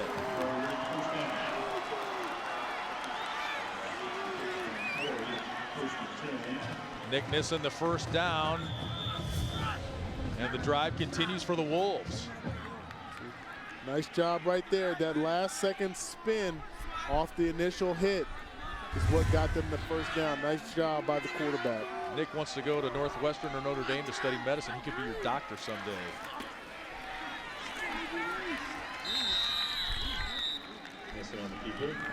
Keeps it again. 785 yards rushing on the season.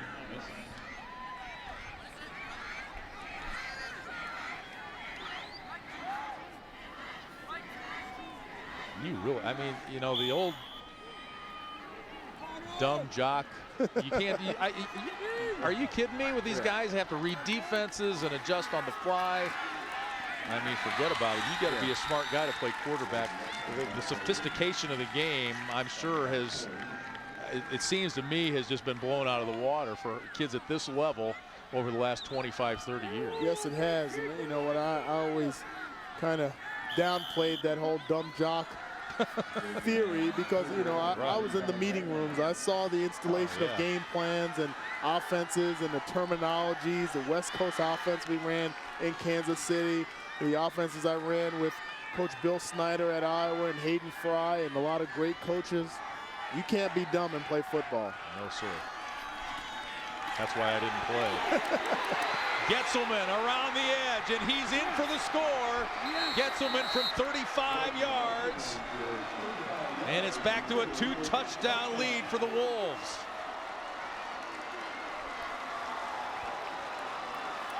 Getzelman showing his speed there, getting to the corner, and he was gone. Well, nice job. Great decision-making by Nick Neeson at the quarterback. He gets the pitch out quick enough, and then it's off to the races for Getzelman. Great job up front by Shane and Tom Evans. The left side coming through again in the trenches, sealing the edge, and then it's all Jordan Getzelman. Second touchdown of the game for the future Division I baseball prospect. He hits a home run there from 35 yards out, raising the ire of Roland Brown on the Richwoods sideline. It's Prairie Ridge back up by 2 scores.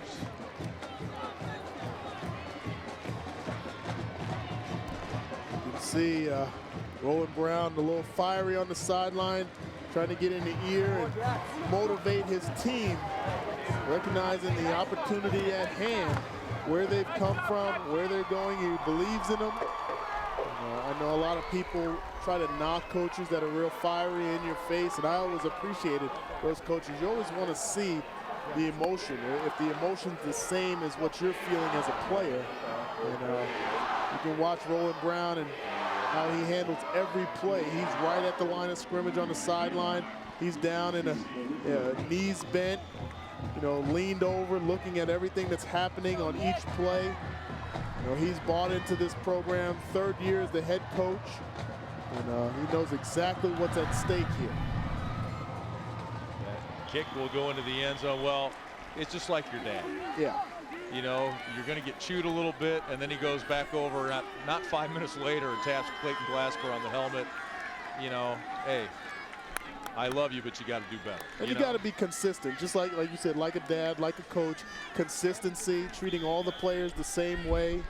You know, if the effort's not there, then you're as a coach or as a dad, you got to get in your player's face and get him motivated. And we know what capabilities Glasper has. We've seen him on display throughout this game. And with Foster brought down at the line of scrimmage, you saw the coach there next to Roland Brown. That's his brother, who was a longtime coach at Peoria High School. It's a real family affair over there for Richwoods. We mentioned Roland Brown's son Tyler is an offensive lineman. His son Cole is a ball boy. There, the guy in the beard, that's Roland Brown's brother. And all these guys started as student teachers, assistant coaches, part-time, volunteer coaches. You talk about 3rd year head coach, yes, but this is a guy that's been there since 1986. He's a Peoria High grad, but he's a Richwoods Knight now as McCormick is brought down. Prairie Ridge with the sack, Sims with the sack, 17 of them coming into today. And just to finish that point, Peoria High and Richwoods are rivals. Yep. So Coach Brown graduated from Central and goes to Richwoods as a coach and believes in this program and what it stands for. And they put out quality kids every year. And you can see right there, a great job by the Wolves defense. Again, the linebacker, Brad Sims, squeaks through for the sack. His 18th of the season, and just a tough, hard-nosed linebacker right there. He came through earlier in this ball game with the strip for one of the defensive touchdowns. in this ball game. Playmaking ability at the linebacker position is nothing like it.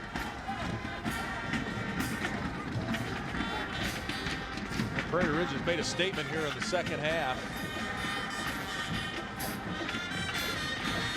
Defensively, they got their running game going. And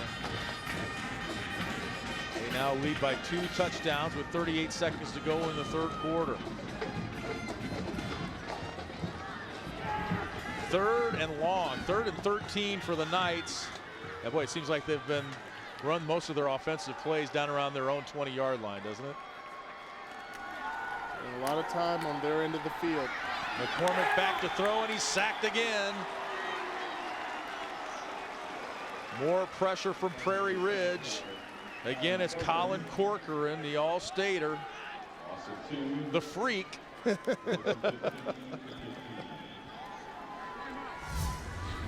nice job by that young man, and the play is just trying to make some play action in the backfield. Play takes a lot of time to develop. Only one receiver out, Jeremiah Johnson, down the sideline. Not enough time for McCormick. Corey Peterson, the good coverage in the flat there for Prairie Ridge.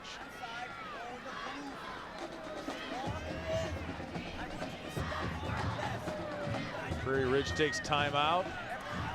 Will force Richwoods to punt into the wind here. Very smart timeout called, and we've seen that in many of these games this weekend. The wind has blown from the south, both yesterday in class 1, 2, 3, and 4, and today so far in class 5 and 6. So you see coaches utilizing their timeouts in a different fashion, trying to force the opponents to kick the ball into the wind or punt into the wind, as we're seeing in this situation.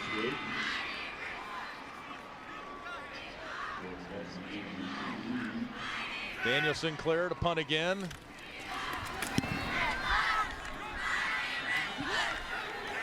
Fair catch called for. Oh boy. John Borst almost touched that ball for Prairie Ridge. Of course, if he got blocked into it, it doesn't.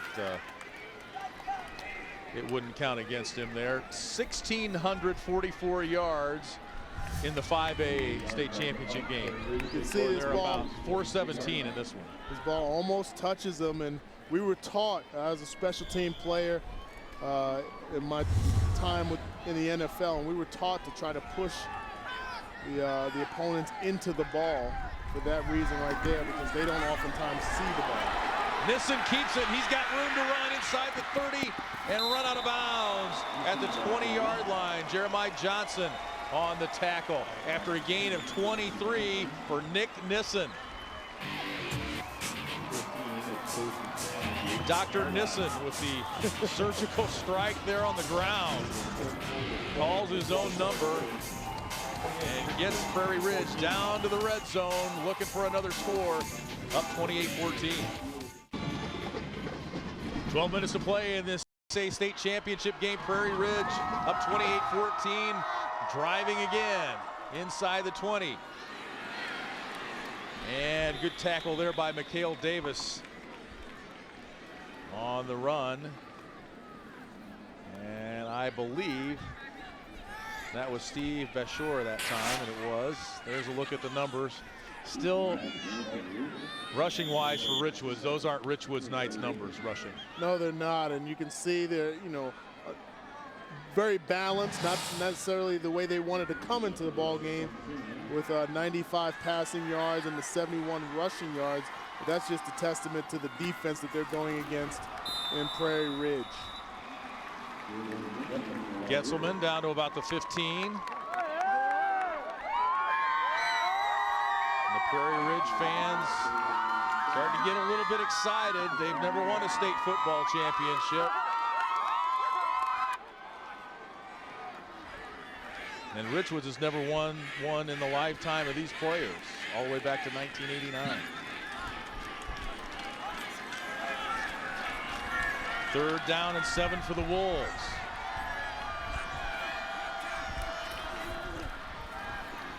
Nissen keeps it himself. They'll keep it on the ground here. We Haven't seen that formation from them today. Trying to mix things up a little bit, and Nick Nissen has done a nice job of leading this team. Very smart, as we talked about, but good decision making. It's very impressive to me when you're watching the Wolves and their approach. Pretty methodical, just nickel and diming down the field, utilizing the run game. Getzelman and Greenwald. Very nice job up front by the offensive line too. Looks like they're going to attempt a field goal here. It'll be a 28-yarder into the wind for Greenwald. Plenty of leg, but it's wide right. He was 2 for 2 on the season with 18 yards being his longest field goal. So the Knights with a defensive stop there, see if they can do something with it. They'll be going right to left with the wind at their back. 9:58 to play. Richwoods was down 28-14 in the third quarter against Lamont, and their defense never let Lamont in the end zone again, including both overtimes. They gave up a field goal in OT. So the defense has done this before. Now it's up to the offense to get something going here. And they're off on their timing too. I mean, their linemen are moving before the ball snapped. Somebody doesn't know the snap count, or something is Dead ball. kind of goofy going on down there. I think it's actually being a little bit more anxious. Sometimes the frustration factor comes into play when you've had so much success running the ball, and now you run up against a strong defense. You can try to get an edge, try to get that one little split-second jump, and they've just been early several times this afternoon. Looked like Roland Brown was trying to tell his guys to slow down a little bit. Everybody's just, like you said, in kind of in too big a hurry. 1st and 15 after the penalty, and boy, the Prairie Ridge defense, there's just no gaps. No gaps, nowhere to run, nowhere to hide for the Knights offensively. And when you look at this game, it doesn't take a rocket scientist to recognize that the mismatches are going to be on the outside, because inside the trenches, you see all 3 linebackers coming in the fold right there. Eric Godden, the defensive end, gets his head in there also, but not much winning involved for Richwood inside. They're going to have to work on the outside, wide receivers versus defensive backs. McCormick to throw, looking for Glasper. Oh, hit him in the hands, over his head though. It would have been a tough catch, and Borst was right there in coverage, but John Borst is only 5'9", Clayton Glasper 6'4". He had the height advantage. The pass was just a little too tall. Yeah, and just out of his reach. It's probably a ball he knows he can catch with his athleticism and his athletic ability right there. Has to adjust a little bit more, but we talked about this before. Throwing the ball with the wind, how that affects it. How much more you fare, or how much better you fare throwing into the wind. I think the wind played a part in that incompletion right there. Allowed the ball to sail just a little bit, couldn't make the catch. 3rd and 15 for the Knights from their own 15. McCormick will try again. And it's incomplete. Ryan Mordock looked like he picked it off the turf. It did look like it hit the turf. Can't knock the call. He's right. The referee is right on top of it. You can see. Yep. Ball hits the ground. He gets his hands on it, but not under it. And not under it, exactly. Good camera angles. Both replays you can see clear as day, and the referee right there, right on top of it. So the Knights will be forced to punt. The clock is not their friend. 9:08 to play. Prairie Ridge almost got a hand on that. That one takes a Richwoods bounce, fielded inside the 40 and brought to the 40 by Getzelman. It'll be Prairie Ridge ball when we come back. They're up 28-14 with 8:59 to play. The 2011 IHSA Football Championships are brought to you by Country Financial. What's your idea of financial security? And it's Basher with the carry. for Prairie Ridge down into Richwoods territory. 10-yard pickup. Nice run by Steve Basher, but watch the lead block by Jordan Getzelman on the outside. Gets in Mordock's chest and opens up a crease, and give credit to Mordock. He's able to bounce back, but not until the big game for Basher.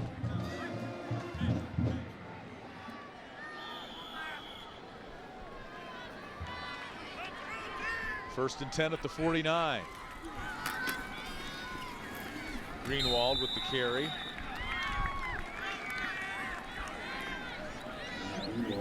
Greenwald moved up to the varsity as a sophomore, and Coach Schremp says he's still learning how to run the ball with his frame. He's gotten a lot more agile. I'd say he looks pretty good. Yep, a great compliment between he and Jordan Getzelman, and Connor Greenwald has got a nice season this year with 15 touchdowns coming into this ball game. And it looked like there was movement on the Prairie Ridge side there.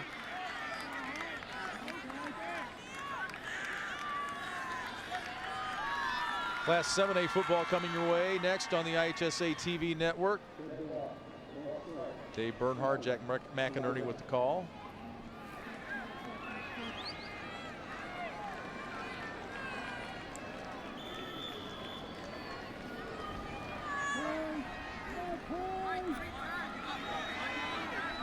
It'll be 2nd and 12 now after the penalty for Prairie Ridge.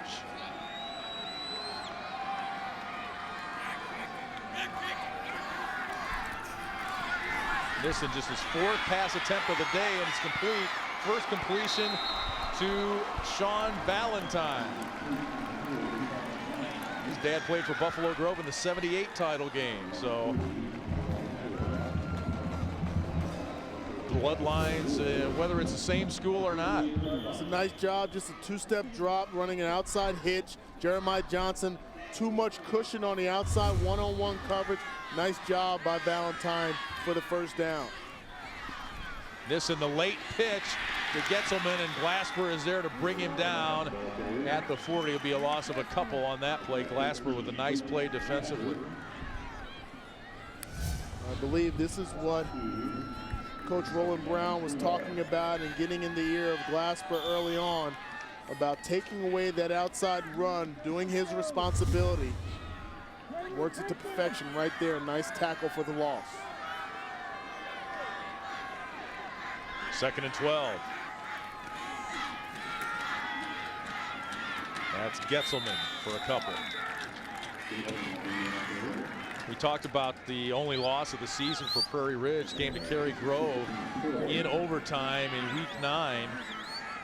And Chris Schremp says that helped refocus this team. You know, we were undefeated at the time, and it was only a 1-point loss, but you know, it kept them from going 9-0. And he says our team's been on a mission in the postseason.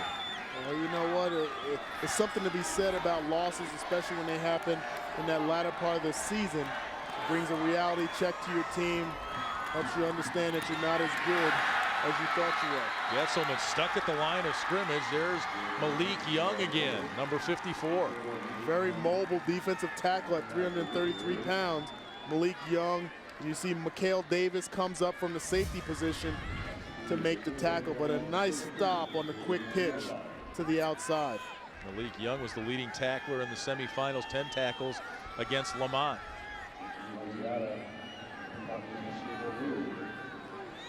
Good leg drive by Young. Another defensive stop for the Knights, but they are running out of time to try and get anything going offensively. Here's the punt into the wind, and Kendrick Foster doesn't go anywhere near it. Richwoods ball at their own 16 when we return. 5:40 left in this 6A state championship game. Prairie Ridge in control.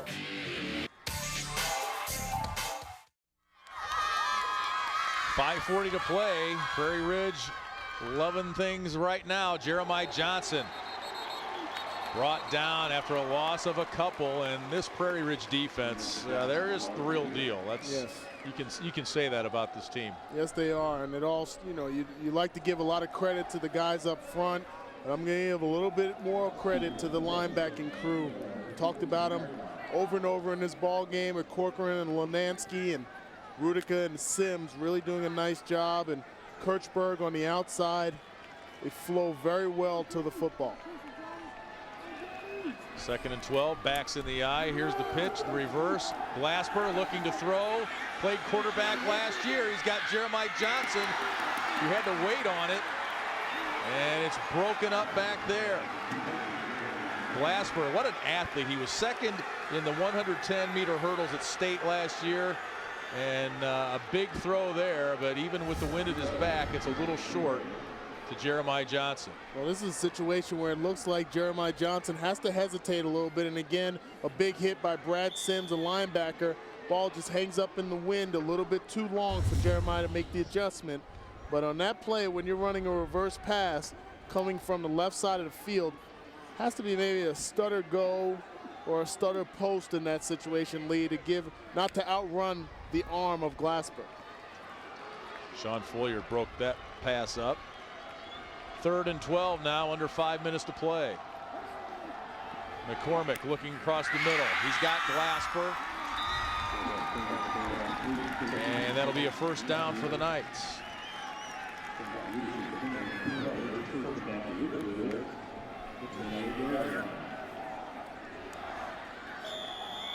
There you look at the defensive job Prairie Ridge has done on the Knights today.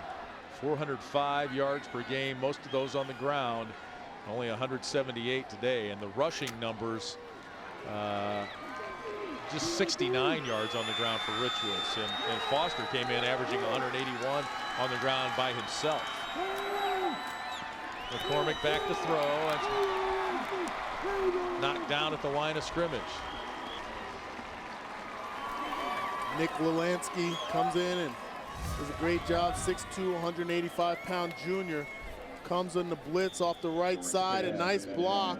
But once you can't get to the quarterback as a linebacker or a rush player on defense, you're taught to get the hands up. Nice job of knocking the ball down. Wes McCormick is only 5'11". Lanansky's 6'2". Very tough to throw over, especially with the outstretched arms. 2nd and 10. Richwoods will call timeout with 4:24 to go.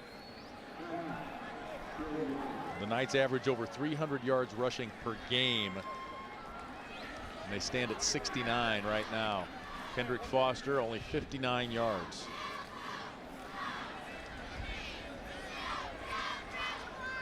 And again, that's line of scrimmage stuff too. It's not Kendrick Foster that's at fault by any stretch of the imagination. It's line of scrimmage, and you know, the linebackers, like you said, plugging those gaps. Here's what's coming up next. Wheaton Warrenville South against Rockford Boylan, 2 defending state champs. Boylan, the 6A champs a year ago, meeting next in 7A, and then it's Bolingbrook in Loyola Academy in the 8A state championship game. Hope you're enjoying it here on the IHSA TV network. Lee Hall, Danon Hughes, Aaron Bennett, Sophia Gabbert downstairs.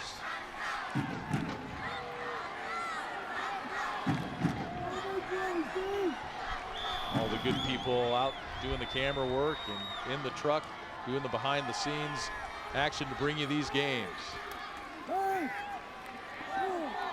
McCormick looking deep again, and it's picked off. Good positioning on the defensive side by Brett Covers. His name's a sentence, and it's also what he did on that play. Brett Covers. They called his name earlier. He did a nice job in coming up in the run game, and you can see he does a great job in coverage in the pass game. Gives a big cushion off the line of scrimmage, but recognizes exactly where the ball is, makes the adjustment, keeps himself in between the receiver and the quarterback. Great relationship for an interception. Nice job. Ryan Wardock, the intended receiver.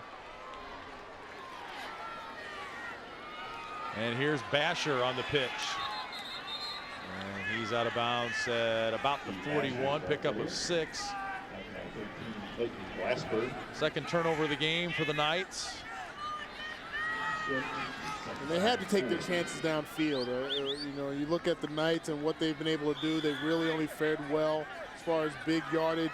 in the passing game. You knew it was only a matter of time where they would take their shot downfield with the wind at their back. But you got to give credit to the Wolves defense.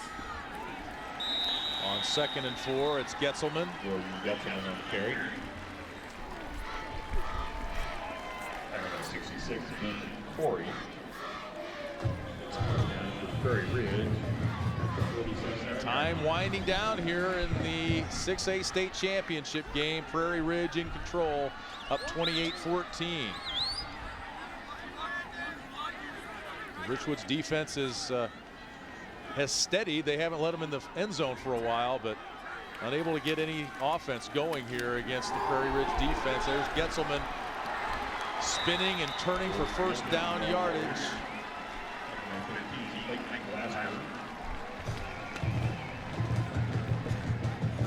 Yards after initial contact. Watch this young man, good job on the lead.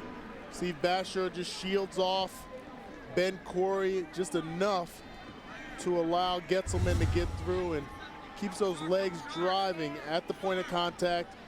Once contact is made by the defense, he's still moving forward. It's a great job all night for him. 25 carries, 173 yards for Getzelman, who gets the carry again. It's a nice job by him right there, staying in bounds, protecting the ball. We see that young man throughout this ball game, each and every carry. See him covering it with both arms to avoid that fumble. Really, it was Greenwald coming in who had the big games in the postseason. Career high 236 last week against Batavia, 169 against Nazareth. But it's Getzelman getting the brunt of the carries here today. There's Greenwald down to about the 31-yard line. It's like another first down. Now, what I noticed on that last play, and this is where Nick Nissen has to do a better job. He snapped that ball with about 12 seconds left on the play clock. In this situation, yes, they have the game in hand, but if they're going to run the ball up the middle and stay in bounds, and you're telling your running backs to stay in bounds, keep the clock moving, at that quarterback position, you have to milk that play clock down to about 4 seconds. Nissen keeps it, and he's brought down by Derek Thomas. We've called that young man's name many times today. Think about the road that he took to get here. Hip injury earlier on this season, broke his hand the first day of practice, and has bounced back and a two-way player for this team, and really has done a nice job in his own right. And Roland Brown really credits Thomas for growing in leadership this year. He took the defensive lineman by the hand at the start of the season and helped in their growth as they went 0-3 to start the season and then rattled off 10 straight wins. Timeout Richwoods with 1:32 to go. Roland Brown still coaching. Yep.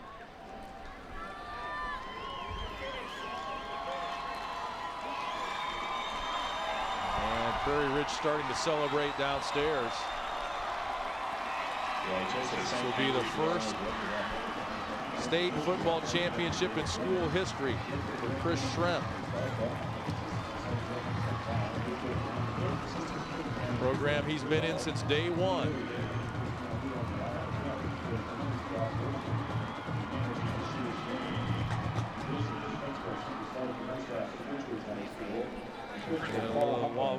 The face is a little longer on the other side of the field. A tough ball game, tough road for this team. The Richwood Knights came in, and we talked about the story in the making to be able to lose your first 3 games and to get to the state championship. You have a lot to be proud about coming back from adversity. But, some rights they ran into a buzzsaw today, especially with that Prairie Ridge defense.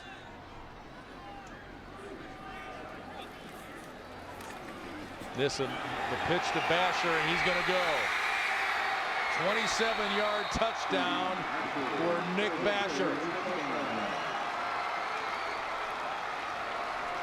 And there's the exclamation point for Prairie Ridge. Very nice job. Job well done on the right side. We talked about the left side and the offensive line and the good seal block. And you can see Jeremiah Johnson playing the defensive back was fooled, lulled to sleep on the dive. And before he knew it, Basher was running past him for the score. Correct that. That's Steve Basher, 5'11" senior. Connor Greenwald on for the extra point. And it's 35-14, Prairie Ridge.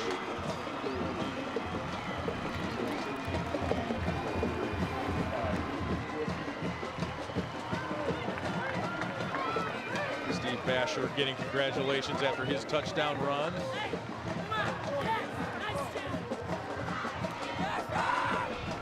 What a better way to go out.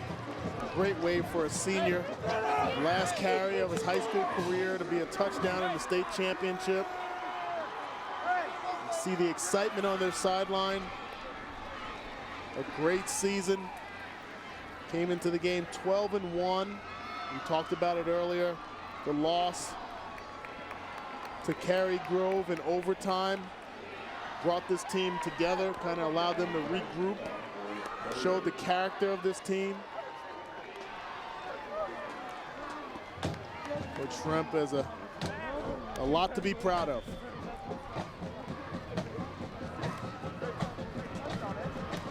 Steve Basher, the senior, getting congratulations all around on that Prairie Ridge sideline. Murdoch's knee touched the ground apparently when he caught that. I'm going to mark him down where he caught it. He T-bowed. How about that story? Oh, unbelievable. In Denver, you know, proving all the naysayers wrong, or actually, you know what, redefining the ideals and the thoughts, and you know, a lot of the analysts and former players knocking him. You know, I always find it interesting, Lee, when you talk about that situation. All my career, all you heard of was it's about wins, especially at the pro level, and now you have a quarterback who's winning, and you have a lot of analysts that want to knock him for not winning in the right manner, but a great story out in Denver. Kendrick Foster on the reception, takes it out to the 20. He's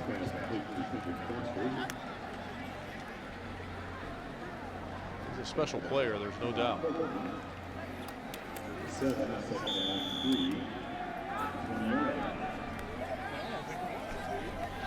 The Richwoods Knights thinking about what might have been here today. On the other side,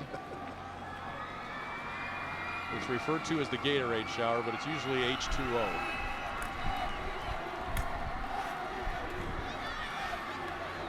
Pass is complete.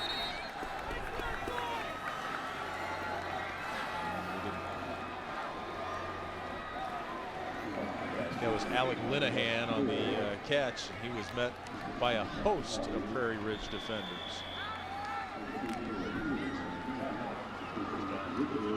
Just 40 seconds left here. Prairie Ridge will win their first ever state championship in football. For Richwoods, it's their first state trophy since 1988.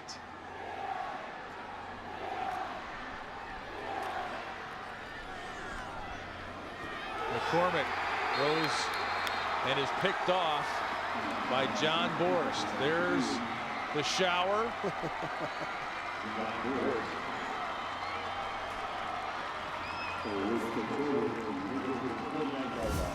Nice job by Borst. He was the victim of a couple of big pass plays by Richwoods, and you can see good ball skills displayed right there. A playmaker on this defense. Had one interception for a touchdown against Nazareth earlier this season, and there you have it, the water shower. The product placement is key. Yes. And the victory formation for the Wolves.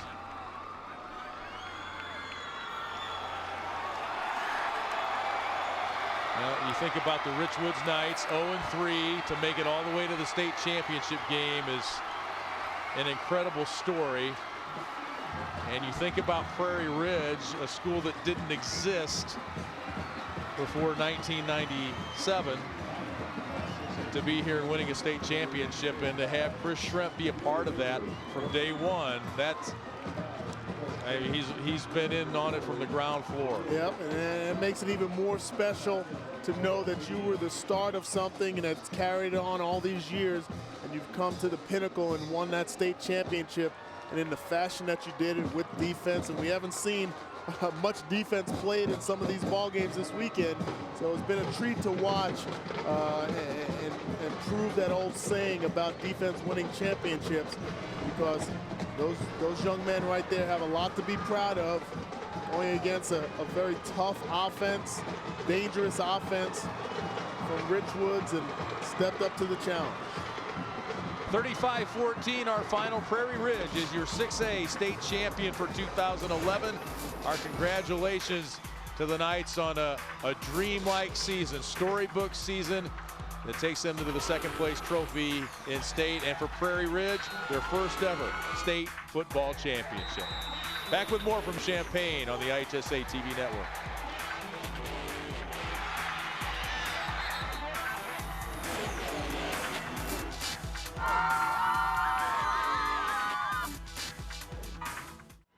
We're back in Champaign. The Prairie Ridge Wolves are your 6A state champs with a 35-14 win over the Peoria Richwoods Knights. Richwoods was trying to become the first team to ever win a state championship after starting 0-3. They come one win short. Meanwhile, Prairie Ridge wins its first ever state football championship. Danon and Lee, a pretty impressive performance.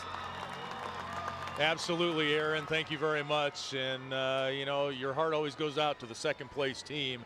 But for this team to get to this game after starting 0-3, a team that at 0-3 knew they had to win every game for the rest of their season just to get into the playoffs. Yeah, and you know and what? then to get to this point, I mean, kudos to the Knights. Exactly. When you talk about coaches and the philosophies and what you want to see from a team, you tell your team, and we talked about it earlier, be better at the end of the season than you were at the beginning of the season. You give credit to Coach Roland Brown. He did an excellent job motivating his team when they could have went down in the tanks. They got here, they got to center stage, just couldn't come away with the victory. They are a perennial power in the Mid-State 6 Conference in Peoria. For Prairie Ridge, a first ever state championship game, a first ever state championship in high school football. Their defense was outstanding today, and offensively, their 1-2 punch, the killer G's, as you call them. I'm stealing your material now.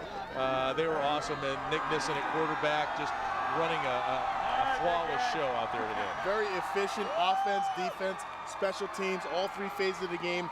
They won, they deserve it. Let's go to Jeff Fritzen, the PA announcer, for the award of the state championship trophy to the Prairie Ridge Wolves, who finished 13-1.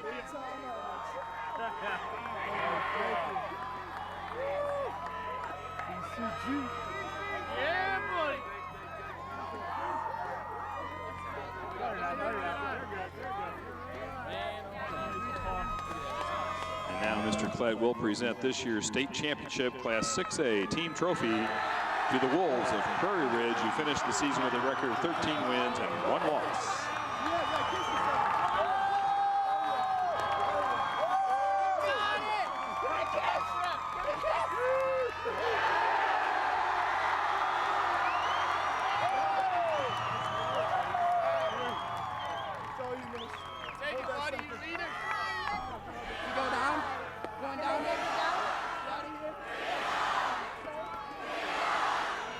So Prairie Ridge has its first state championship trophy.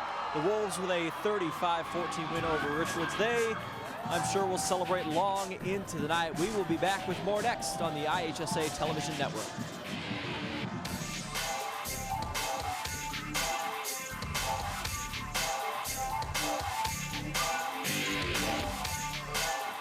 Stadium in Champaign, 35-14, your final. Prairie Ridge with the victory over the Richwoods Knights of Peoria. A couple of ground-oriented teams, and Richwoods' ground game was grounded by the Prairie Ridge defense. And the scoring, well, the first touchdown, and then their really big play to Clayton Glasper, both through the air for Richwoods. Well, you know what? That's the only way they can make anything happen for Richwoods. You give them credit because they diverted off of their task, came in with as a run-oriented team, had to throw the ball to have any success, but that's because of the defense of Prairie Ridge. They did an excellent job defensively. The linebacking core was outstanding. The Knights get on the board first in this one, and it was that quick strike, Wes McCormick to Jeremiah Johnson, 36 yards in the air. He was wide open, and the Knights took a 7-0 lead. Then it was Connor Greenwald evening things up on a 1-yard run. Second half, Jordan Getzelman, 10 yards around end, and it was Prairie Ridge taking their first lead of the game. Then a fumble. Jeremiah Johnson stripped of the football, and Eric Odden gets a perfect bounce right to him and takes it in from 15 yards out to make it 21-7. Now the Knights did not go away. Kendrick Foster scores as the Knights drove it down the other way, but then it's Getzelman with one of his, I believe he had 3 touchdowns today. And Steve Basher adds a touchdown as well, the senior, running it in from 27 yards out. 35-14 your final. Prairie Ridge, their first ever state championship, coming here today. Let's take a look at the numbers, Dana. Well, you can see eye-popping numbers. Passing, the numbers really didn't jump out for you for Richwoods, but conversely, when you look at the Wolves, 357 yards rushing on any other day, that's a great number rushing, but we've seen with Joliet Catholic what they were able to do early on today, but you can't say enough about the performance for Prairie Ridge. They did an outstanding job today, and they take home the trophy. Jordan Getzelman, 175 yards, 2 touchdowns. He's with Aaron Bennett. All right, we are here with Jordan Getzelman, a member of the 6A state champion Prairie Ridge Wolves. I think that smile says it all. What are you feeling right now? I feel great. This is all what all the hard work came into.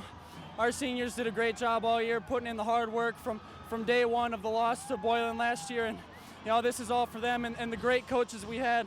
We put in a lot of hard work to get here, and I'm just so thankful that we had the opportunity to, and we did it. It was a lot of hard work, but we did. First state title, state football title in school history. You see the whole community here, the student body, the parents and fans. What do you think this means to them, those people that have supported you guys? It means a lot. I mean, as much as it means to us, they supported us the whole time. They came all the way down here, 3.5-hour drive, and they supported us through it. And this is a community thing, and we represented them tonight. And I'm so glad that this happened for them and the whole community. Jordan, congratulations. Go celebrate. Jordan Getzelman and the Prairie Ridge Wolves are your 6A state champs. We're back with more next on the IHSA TV network. We're getting set for kickoff of our 7A state championship game between Wheaton Warrenville South and Rockford Boylan. But just minutes ago in the 6A state championship, Prairie Ridge knocked off Peoria Richwoods. And after the game, Richwoods head coach Roland Brown disappointed but awfully proud of his Knights team. Overall, kind of talked to the coaches afterwards just here briefly and talked to kids, a couple of them.